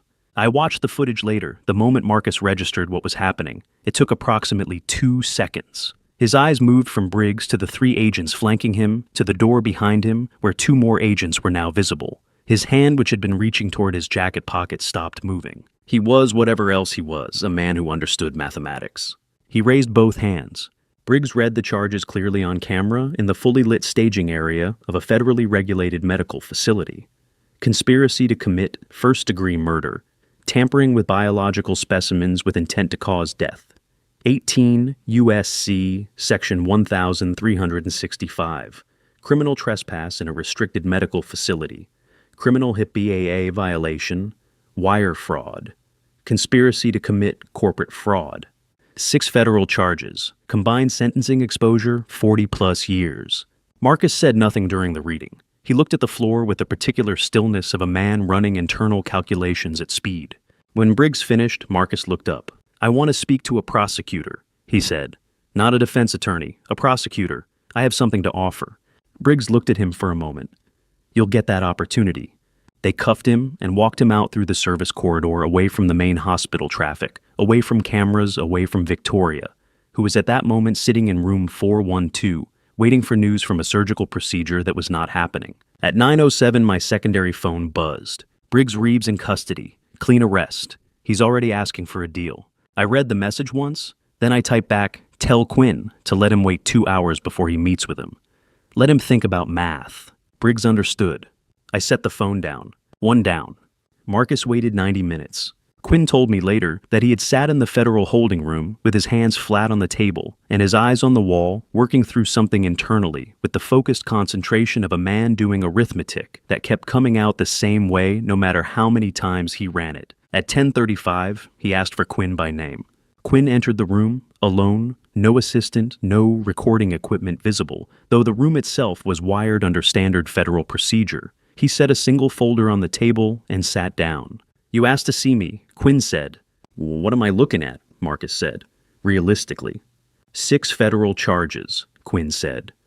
Conspiracy to commit first-degree murder carries life or a minimum of 30 years at the federal level. The tampering charge adds 15. The remaining 4 charges add another 25 in aggregate. He opened the folder. "You're looking at a realistic exposure of 40 to 50 years. You're 38. You would be released if everything went optimally for you at approximately age 88. Marcus looked at the folder. "What does cooperation look like?" he said. "Depends entirely on what you're offering," Quinn said. Marcus reached into his jacket pocket. The agents had checked it twice, found nothing, and removed a phone. He set it on the table between them. 47 minutes of video, he said. "Recorded in my penthouse. Victoria and Walsh and myself discussing the full plan, both POA instruments, the anticoagulant modification, the sample substitution, Bellamy's role." He paused.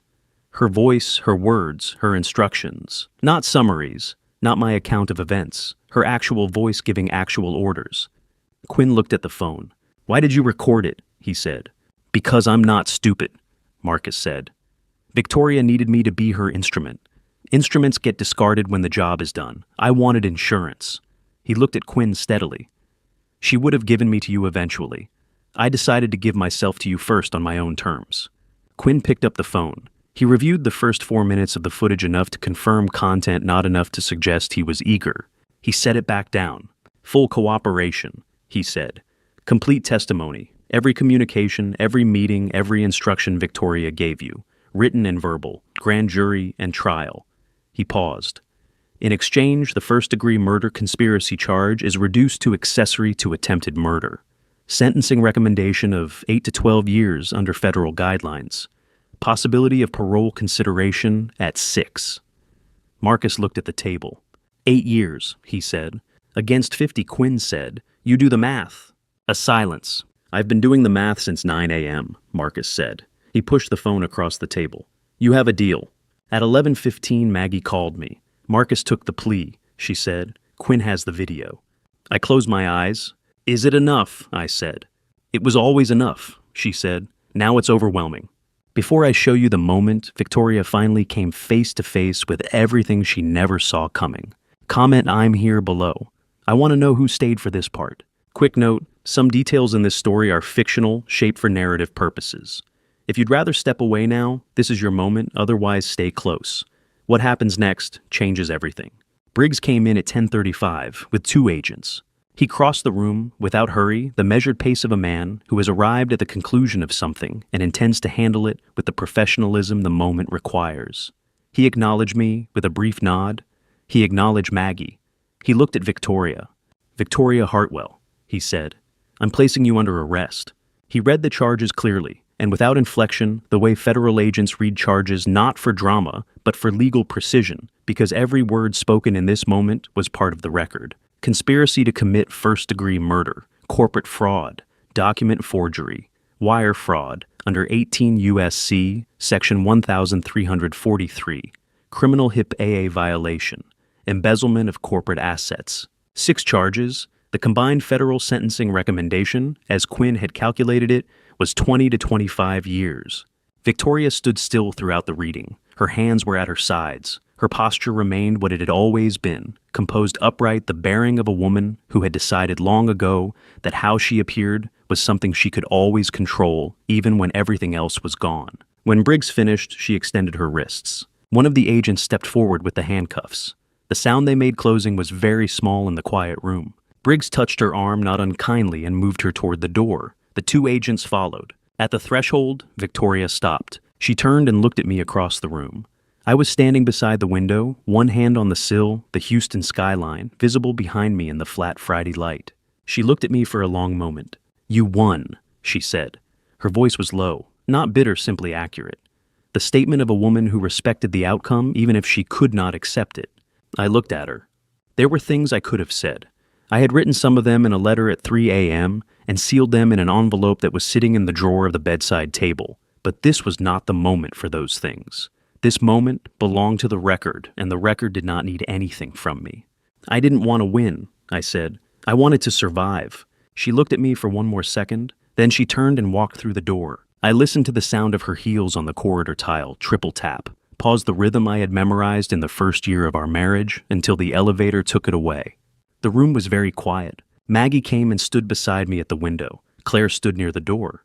Ray appeared in the doorway, a moment later read the room, and stayed where he was. "It's done," Maggie said. I looked at the orchids on the windowsill. White, cold, perfect. "Yes," I said, "it's done." The lobby of Houston Methodist at 10 a.m. was the particular controlled chaos of a Friday morning, visitors arriving, staff, changing shifts, the information, desk managing 3 conversations simultaneously. Victoria was not in the lobby. She was in room 412, waiting for news from an OR that contained no surgery, monitoring a procedure that had already happened 48 hours ago, in a room she didn't know existed. The wiretap had logged her making 2 calls in the past hour. One to Marcus, which went unanswered, one to a number, Briggs identified as Bellamy's office line, which also went unanswered. I watched her on the room camera from the pre-op area where I had been taken for appearance's sake. She was sitting in the chair beside my empty bed phone in her lap, her composure beginning to show the first hairline fractures of a woman whose plan is not returning her calls. At 10:04, Maggie walked into the lobby. She wore the gray blazer, the IRS lanyard, the leather document case. She crossed directly to the elevator and took it to the 12th floor. She knocked on room 412 at 10:09. Victoria looked up. A stranger in a government lanyard. Her expression reorganized itself into polite inquiry. "Mrs. Hartwell," Maggie said. She stepped inside and closed the door. "I'm Margaret Hartwell, Special Counsel IRS Criminal Investigation Division." She produced her credentials and held them long enough for Victoria to read them fully. "I have a matter that requires your immediate attention." Victoria looked at the credentials, then at the name. "Hartwell," she said carefully. "That's correct," Maggie said. Victoria's expression shifted a fraction, only the movement of someone locating an inconsistency they had not prepared for. Edward had never mentioned a sister. In 18 years, not once. She had assumed there was no one. That had been one of the foundations of the plan, that he was in, the ways that mattered alone. He had not been alone. He simply hadn't known it yet. She opened the document case and removed a single document. The freeze order IRS-2025-HOU-01474 pages. Signed by a federal magistrate at 9:58 a.m. She set it on the bedside table in front of Victoria. "Effective as of 10 a.m. this morning, all assets held in your name, personal accounts, corporate vehicles, and affiliated shell entities are frozen pending criminal investigation." Victoria looked at the document. She did not touch it. "On what basis?" she said. Her voice was entirely steady. The performance was still running. "Wire fraud, embezzlement of corporate assets, and conspiracy charges," Maggie said. "The investigation covers 43 transactions totaling $42 million over 4 years, plus a wire transfer of $200,000 made to a corporate attorney on Monday of this week." A silence. "You said your name is Hartwell," Victoria said. "Yes." "Are you related to—" "Edward Hartwell is my brother," Maggie said. "I've been investigating the financial irregularities in his company for 14 months. I was not aware of the personal connection until recently." She paused. "That connection does not affect the validity of the investigation or the freeze order. Both were reviewed and approved by independent federal oversight. Victoria looked at the document, at Maggie, at the door. "I need to call my attorney," she said. "Of course," Maggie said pleasantly. "You have that right." She did not move from where she was standing. I stood up from the wheelchair at 10:17. Slowly, deliberately. Without assistance, I had told the orderly before we left the pre-op area that I would not need him for what came next. He had looked uncertain. I had looked at him until the uncertainty resolved into compliance. The corridor outside, room 412, was quiet. Maggie had texted me 2 minutes earlier. She's inside, reading the freeze order. Come now.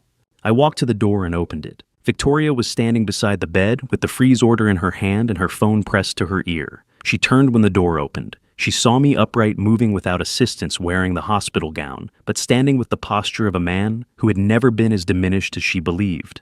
She lowered the phone. The call she had been making went to voicemail. "Edward," she said. The word came out differently than it ever had before. Not warm, not performed, just the sound of a name leaving a mouth that had run out of context for it. I crossed the room and stood beside Maggie. Victoria looked from me to my sister and back again. I watched her assemble the picture, the shared jaw, the gray-green eyes, the particular way we both held ourselves when we were certain of something. "Yet you were never in the OR," she said. "No," I said. "The transplant." "Wednesday night," I said. 48 hours ago. Full documentation, NMDP filing, chain of custody. Everything legal and complete." I paused. The procedure this morning was theater, designed specifically to give Marcus a reason to be in the staging area with the substituted container. She looked at the freeze order in her hand. "The pueblo," she said. "It's void," I said. "Page 34, subsection G. Walsh embedded the clause at my instruction.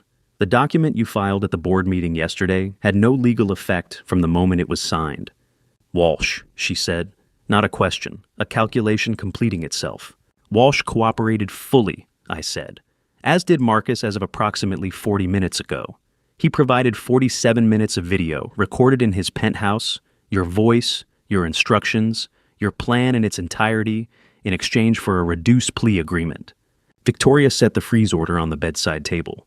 She looked at me for a long moment, the longest we had looked at each other, perhaps since the early years of our marriage, when looking at each other still meant something mutual. "You planned all of this," she said, "from the beginning." "From the third night before my admission," I said, "when I heard you on the phone with Marcus." A silence. "How much did you know?" she said. "Enough," I said, and then Maggie knew the rest. Victoria looked at my sister, at the IRS lanyard, at the freeze order on the table. "You were never dying," she said to me. "I was always dying," I said.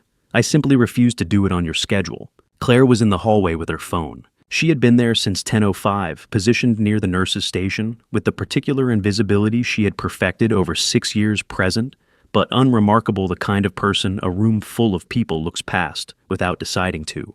She was not invisible today. Today she was the last component of a mechanism that had been assembling itself for 6 weeks. Maggie stepped into the hallway at 10:23, leaving me alone with Victoria for the 90 seconds the next step required. She looked at Claire and nodded once. She walked back into room 412 and stood near the door, her phone in her hand, not filming, not broadcasting, simply present. A witness. The last person in the room who had been there from the very beginning. Maggie returned 30 seconds later. She stood beside the door. Maggie stepped forward and set a single document on the bedside table beside the freeze order. "This is a signed authorization from the U.S. Attorney's Office approved at 9:40 a.m. this morning. A federal judge reviewed and approved public disclosure of the wiretap recordings on grounds of public interest under 18 U.S.C. Section 2518, subsection 8DE. Everything you are about to hear is already part of the federal public record." Victoria looked at the document, then at Maggie. "What happens next?" she said. "You hear yourself," Maggie said. Victoria looked at her. "What happens next?" Claire raised her phone. The recording began playing through the room's speaker, the wiretap audio from Wednesday evening. Victoria's voice in her car, clear and unambiguous. "I've been patient for 4 years, Marcus. I married a man who built everything from nothing and kept every piece of it locked inside his own hands." Then the penthouse recording Marcus's video, the 47 minutes that were now federal evidence, opened at the section where Victoria had looked at Walsh across the table and said, "Move forward," with the flat composure of someone ordering a routine task. Then the hospital recording Victoria in the family waiting area on Thursday afternoon. "We're simply accelerating a process that has its own momentum." Victoria stood in the middle of room 412 and listened to herself. Her own voice, her own words, her own plans spoken in her own cadence filled the room she had visited every day for 6 weeks under the performance of a grieving wife. She did not speak. She did not move. I watched her face the face I had looked at across 35 years of dinners and boardrooms and private moments, and I saw the exact moment the performance ended. Not dramatically, not with collapse or tears or any of the things that might have made it easier to witness. It ended quietly, like a light being switched off in an empty room. "That's enough," I said. Claire lowered her phone. The room was silent. The federal courthouse on Rusk Street processed Victoria's arraignment on Monday morning. I was not there. Ray had been clear 3 weeks minimum before anything resembling normal activity, and a federal arraignment did not qualify as restful convalescence. Maggie attended in her capacity as IRS special counsel. Quinn handled the prosecution side. Walsh appeared as a cooperative witness, accompanied by his own attorney, looking like a man who had aged considerably in the past 2 weeks, and was quietly grateful to still be in a position to age at all. Maggie called me at noon from the courthouse steps. 6 counts formally entered, she said. Victoria pled, not guilty expected her defense team is competent, and they'll want discovery before they advise anything else. A pause. Bail was denied, flight risk given the offshore accounts and the Cayman vehicles. Another pause. She'll be held pending trial. Timeline, I said. Federal trials of this complexity 18 months minimum before the jury is seated. Possibly 24. She paused. Quinn is confident. The evidence packages he used the word extraordinary in his brief. I told him it was thorough. He said that was the same thing. It's not the same thing, I said. And no, she agreed. But I let him have it. I heard her moving footsteps on stone, the ambient noise of a downtown street replacing the courthouse acoustics. Walsh, I said. Conditional immunity confirmed this morning, she said. Full cooperation documented federal prosecutor's written acknowledgement on record. No custodial sentence 2 years, probation mandatory restitution of the $200,000, and permanent disbarment filed with the Texas State Bar. She paused. He's finished in law, but he won't serve time. A pause. He asked me to tell you something. What? That he's sorry, she said. His word, not a legal statement, not for the record, just sorry. I looked at the window of my hospital room. The Houston skyline, the same view I had been watching for 6 weeks, looked different today in a way I couldn't entirely account for. Tell him I received it, I said. Bellamy, she continued. Arrested Friday afternoon as planned. Separate prosecution, conspiracy, and falsification of medical records. He's cooperating fully. His attorney negotiated a plea within 48 hours. A pause. He's not an evil man. He's a weak one, which in some ways is worse. Ellen Toft, I said, the technician, pled guilty this morning to criminal HIPAA violation and criminal trespass. 18 months possibility of parole at 12. She paused. He has 2 children, Edward. I want you to know I considered that in the recommendation. I said nothing for a moment. Then Maggie, I said. Yes.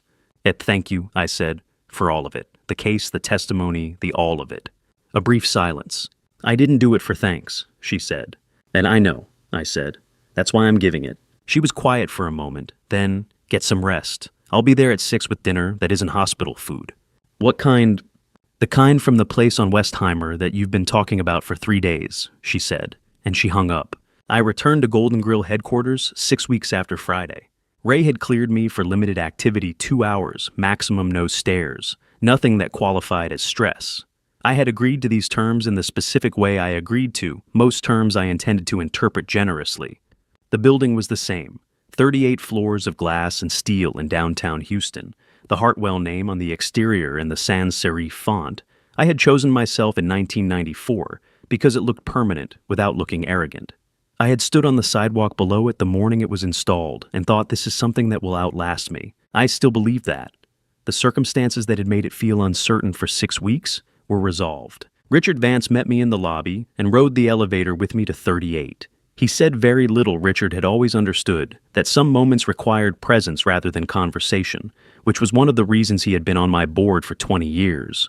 The conference room was full, 7 board members, the legal team, the communications director, Claire sitting at the far end of the table with her laptop open and her expression carrying the particular composure of someone who had been here through everything and was now watching the aftermath with quiet satisfaction.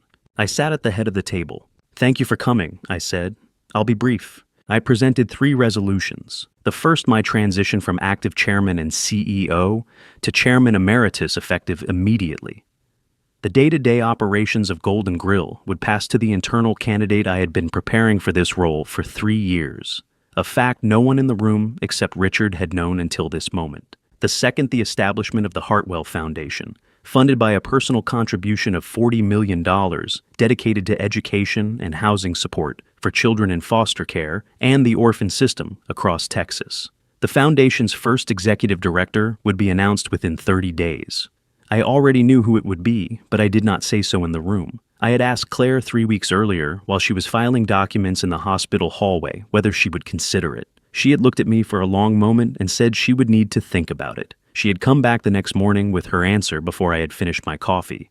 The third, the appointment of Claire Donovan to the Golden Grill Board of Directors, effective immediately filling the vacancy created by Victoria's removal. The room was quiet when I finished. Then Sandra Okafor said, "Claire Donovan is 32 years old." "Yes," I said. "She has no corporate board experience. Yet she has 6 years of experience running the personal and professional operations of a chairman of a $2.4 billion company," I said. During which time, she identified and helped dismantle a 4-year financial fraud scheme and coordinated with federal law enforcement across 3 parallel investigations. I paused. "I find her qualifications adequate." Sandra looked at Claire. Claire looked at Sandra with the calm, direct attention she gave everything. Sandra nodded once. "Seconded," she said.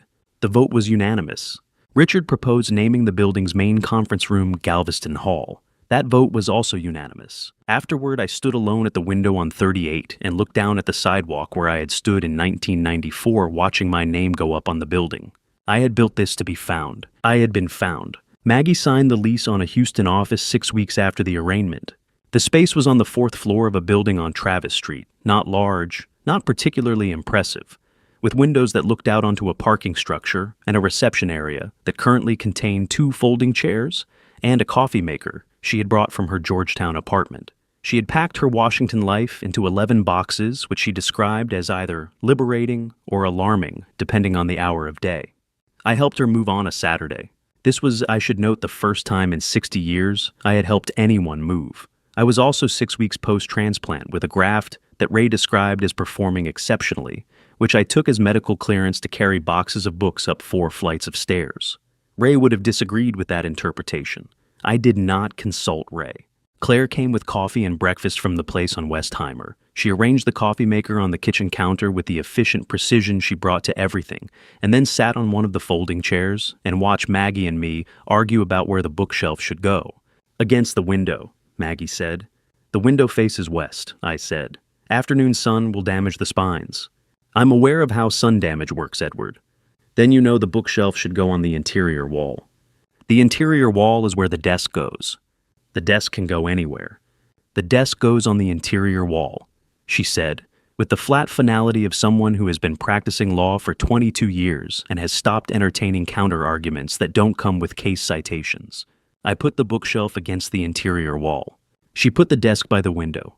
Claire said nothing. She was smiling at her coffee cup in the way she smiled when she found something genuinely funny but had decided not to say so. We worked until 2 in the afternoon, unpacking boxes, assembling furniture that had been shipped from Washington, locating the Ethernet cable that turned out to be in the box labeled kitchen, for reasons Maggie declined to explain. At some point, we stopped working and simply sat Maggie on the floor with her back against the bookshelf. Me in the desk chair, Claire on the folding chair eating sandwiches Claire had found somewhere and talking about nothing in particular. Maggie's new firm would specialize in corporate fraud investigation and financial litigation. She had 3 clients already referrals from her Washington network cases that had followed her from D.C. because her reputation had preceded the geography. "You'll be working 80 hours a week," I said. "I worked 80 hours a week in Washington," she said. "Now, I'll do it here. Is that better?" She looked around the half-assembled office, the books on the shelves, the desk by the window, Claire finishing the last of her sandwich in the folding chair. "Yes," she said simply. "It's considerably better." I wrote the letter to Victoria on a Tuesday morning, 2 months after her arraignment. Not the version I had written at 3 a.m. in the hospital, that one had been written for myself to close something, and I had kept it. This was a different letter, shorter, more considered. the product of 8 weeks of thinking about what I actually wanted to say to a person I had loved for 18 years, and would spend the rest of my life not entirely understanding. I sat at the desk in my study, the same desk where I had drafted 35 years of contracts and board resolutions and acquisition proposals, and I wrote by hand. The first draft was too long. I set it aside. The second draft was too cold. I set that aside too. The third draft was 4 paragraphs. I read it twice and decided it was accurate, which was the only standard I had left to apply. Victoria, I have been trying to decide what I owe you in writing and what I owe myself. The answer I arrived at is this honesty, which is the thing we most consistently failed to give each other across 18 years. I loved you, not as a strategy, not as a performance for the room, not as a component of anything I planned in room 412. I loved you in the specific way that a person who grew up without a family loves the first person who chose them completely and somewhat unwisely and with a degree of willful blindness that I take full responsibility for. You did not manufacture that love. It was real. I want you to have that in writing because I think you stopped believing it and the record should be accurate. I also know that you planned this for 4 years before my diagnosis. I know that the woman I married existed alongside the woman who was making those plans and that both of them were real. I have spent 8 weeks deciding whether that makes things better or worse, and I have concluded it makes them simply true. I hope the years ahead give you something worth having. Not money. You understood money better than I gave you credit for, and it did not make you happy. Something else. I don't know what. But I mean that without irony, without strategy, without anything except the straightforward wish of a man who is grateful to be alive and has decided that gratitude is incompatible with carrying hatred. Edward. I sealed the envelope and addressed it to her attorney's office, which was the correct channel for correspondence with a person in federal custody. Then I walked it to the mailbox at the end of the block myself. The afternoon was clear, a late February day in Houston, cool and bright, the kind the city produces reluctantly before surrendering to warmth. It behaved for once like autumn, still unhurried, and entirely indifferent to everything that had happened in the past 2 months. I dropped the letter in. I walked back to the house. I did not think about it again. The Galveston branch opened on a Saturday in March. We drove down together, Maggie and Claire, and I in my car, on the highway that runs along the Gulf Coast, with the water visible on the right side for most of the journey. Maggie read case files for the first 40 minutes. Claire managed the communications from the corporate team, coordinating the opening. I drove and said nothing and watched the flat Texas landscape move past the windows. At some point, Maggie closed her laptop and looked at the water. I used to drive this road, she said, on cases, before I knew. Then I know, I said. You told me.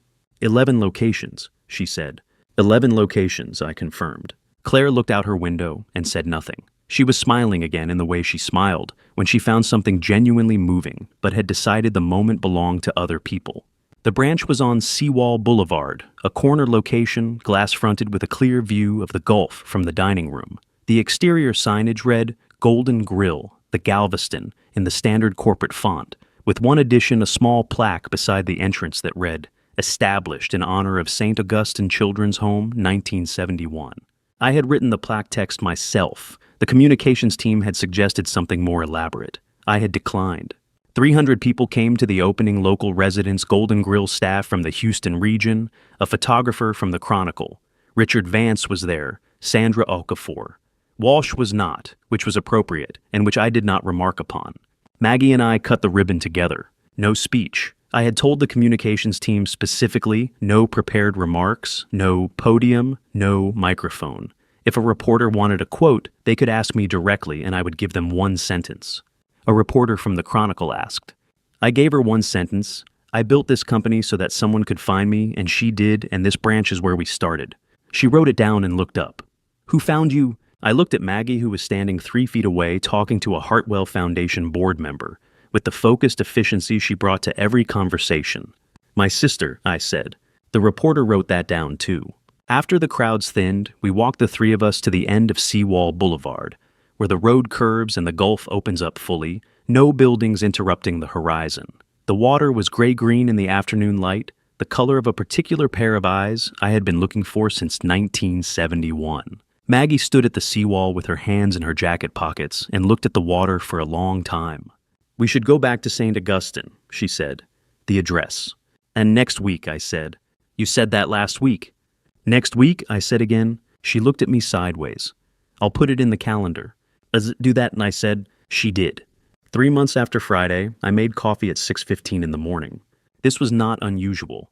I had made coffee at 6:15 every morning for 30 years. The same process, the same proportions, the same cup I had used since the Beaumont Diner days.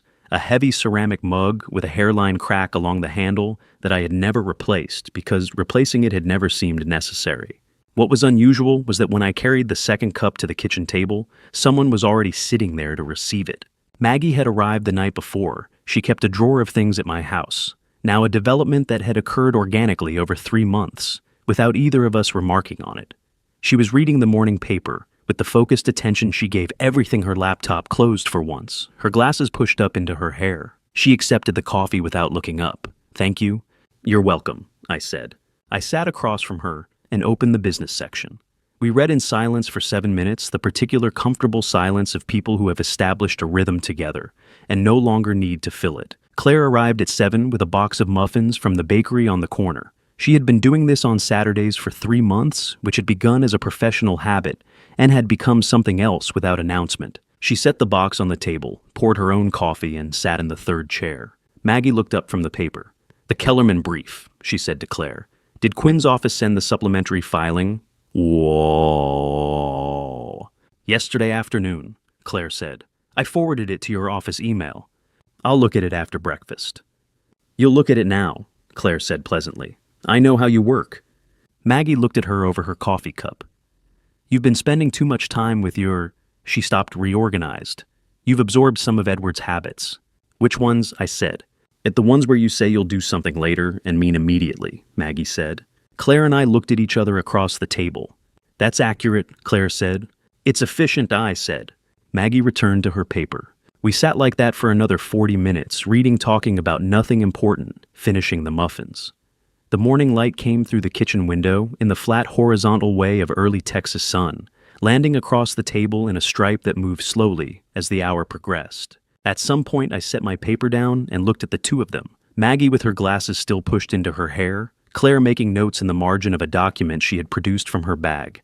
And I thought about the 60 years that had preceded this kitchen table. The cot in St. Augustine, the group home in Houston, the strip mall in Beaumont with the hand-painted sign. All of it had been in service of something I couldn't have named then. I could name it now. The Hartwell Foundation opened its doors on the first Monday of April. The building was on the west side of Houston, a converted warehouse transformed into something that felt both purposeful and welcoming. I had written that word specifically in the architect's brief welcoming. I remembered what it felt like to be a child, in a building that felt only purposeful. The architect had understood. She had delivered exactly that. 12 children arrived on the first day.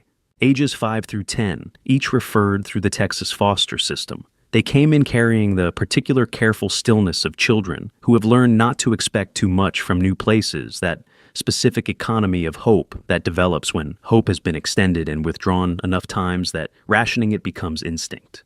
I knew that stillness. I had worn it myself for years in buildings not unlike this one. Maggie and I stood in the main hall while the foundation staff showed the children the building, the library, the dining room with its round tables round because round tables have no head and no foot, and everyone seated at one is equally present. The courtyard with the oak tree the architect had incorporated rather than removed, because some things that have survived long enough deserve to remain. 11 children followed the staff. One did not. She was 5 years old, dark-haired, with the kind of eyes that take in a room completely before deciding what to do with what they have found. She stood alone in the middle of the main hall after the group moved on, looking at everything with a focused, unhurried attention that I recognized immediately. She looked at the ceiling, at the courtyard window, at the bookshelves visible through the library door. Then she looked at me. Then she looked at my left wrist. "What's that?" she said. I looked down at the red thread, the one I had tied for myself 7 months ago, faded now from bright red to something softer, the color of things worn every day without being removed. I crouched to her level. "It's a way of remembering," I said, "that you belong somewhere." She considered this with the seriousness that 5-year-olds bring to things that matter to them, not skepticism, not performance, the genuine weight of a child deciding whether something is true. "Where do you belong?" she said. I looked up. Maggie was standing 6 feet away watching this exchange with the expression she used when something reached her that she hadn't prepared for. Her hands were in her jacket pockets. On her left wrist below the cuff, The 55-year-old thread caught the morning light pale, now nearly white, the knot still tight after all this time. "Here," I said. "I belong here." The girl looked at the thread a moment longer. Then she held out her left wrist, small, deliberate, the gesture of someone who has made a decision and intends to see it through. I reached into my jacket pocket. I had put the thread there that morning without fully understanding why a length of new red thread wound around 2 fingers tucked where I kept things I needed available. Standing here now, I understood it was not habit. It was intention that had arrived before the reason did. I tied it around her wrist, the same knot, the double loop with the tuck I had invented at 5 years old, in a room that smelled of floor wax and salt air. The knot I had never taught to anyone, because the only person who needed to recognize it had been wearing it for 55 years. She looked at the thread, turned her wrist once, looked at mine. Then she ran to catch the group, her dark hair disappearing around the corner of the hallway, the new red thread bright against her wrist. Maggie came and stood beside me. We watched the empty hallway together. "She didn't ask your name," Maggie said quietly. "No," I said. "She just held out her wrist." "Yes." A long moment passed between us, the kind that does not need to be filled. "It's same knot," Maggie said. I looked at her. "Same knot." She looked at her own wrist, at the thread that had survived a fire and 55 years, and the long, careful distance between 2 people who had been looking for each other without knowing it. Then she looked down the hallway where the girl had gone. She looked at the girl's wrist until the hallway was empty. Then she looked at mine. Neither of us said anything. Some things do not need to be named to be understood. The sun was going down over Houston when I finally sat alone. Maggie had left at 5, a client call she had rescheduled twice already, and could not reschedule a third time because Maggie did not reschedule things a third time. Claire had driven her to the office on Travis Street and stayed to help with the filing, which meant the house was quiet in the way it had not been quiet for 6 months. I sat on the back porch with a cup of coffee that had gone cold 20 minutes ago. The Houston skyline was changing color in the way it did at this hour, the steel towers catching the last flat light of the day and holding it briefly before releasing it. The sky moving through the particular sequence of oranges and grays that the Gulf Coast produces better than anywhere else I had ever been. I had watched this same sequence from the window of room 412 every evening for 6 weeks. It looked different from a porch. Everything looked different when you were no longer pretending to be dying. I turned my left wrist over and looked at the red thread. It was 6 months old now, the one I had tied for myself, the one Maggie had noticed on my first day in the hospital and recognized before she recognized anything else. The color had faded from bright red to something softer, rose adjacent the way things fade when they are worn every day without being removed. I had not removed it. Maggie's was 55 years old. The girl's was 6 hours old. I thought about chains of things the way one act extends forward through time and becomes something its origin could not have predicted. A 5-year-old boy pulling thread from his shirt, hem in a children's home on Avenue K in Galveston, not because he understood what he was doing, but because he had nothing else to give, and giving something felt necessary. 55 years of that thread, worn through a fire, through an adoption, through a law degree, and a career, and 22 years of federal cases arriving eventually at a hospital room in Houston, where it was recognized by the only person in the world who knew what the knot meant. And now, a girl of 5, with dark hair and careful eyes, wearing a new one, running down a hallway, in a foundation that had not existed 6 months ago, carrying forward something that had started before she was born. I had spent 60 years believing that the things you build are the evidence of who you are. The restaurants, the contracts, the company with its name on 38 floors of glass and steel. I had believed that making something permanent was the same as meaning something that you could construct your way out of the particular emptiness of a childhood without witnesses.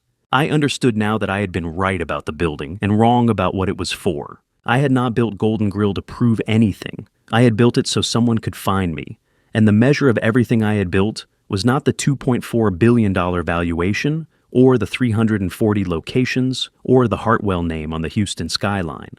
The measure was Maggie at a Galveston seawall, looking at water, the color of her eyes, putting a case file in her bag, and saying next week about an address on Avenue K. The measure was Claire setting a coffee cup in front of a person at 6:15 in the morning for 6 years without being asked. The measure was a 5-year-old girl running down a hallway with a red thread on her wrist belonging somewhere for the first time. The coffee was completely cold. I drank the last of it anyway. Behind me, the house was quiet, the specific quiet of a house that has people in it regularly.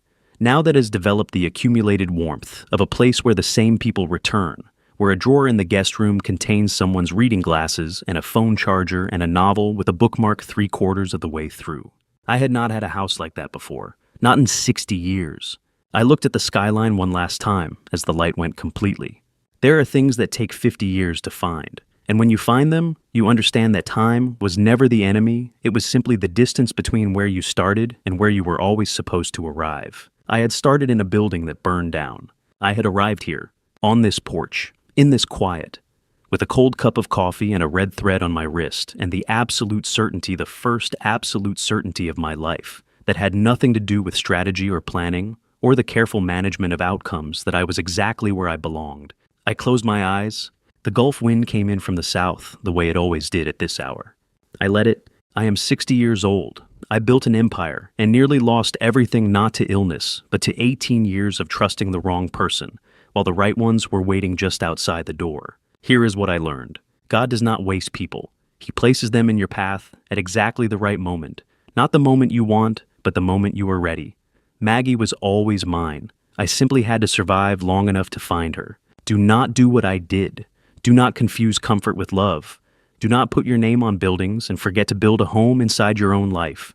And never, never wait 50 years to walk through a door that was never locked. The greatest lesson this story gave me achievement is not belonging. A man can own 300 restaurants and still eat alone. Family is not blood. Family is who ties the knot and keeps it.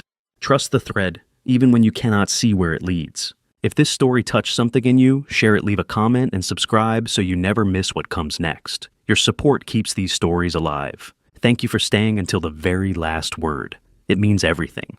The stories ahead contain fictional elements built for reflection and growth. If that's not right for you today, choose what serves your soul. No judgment, only respect.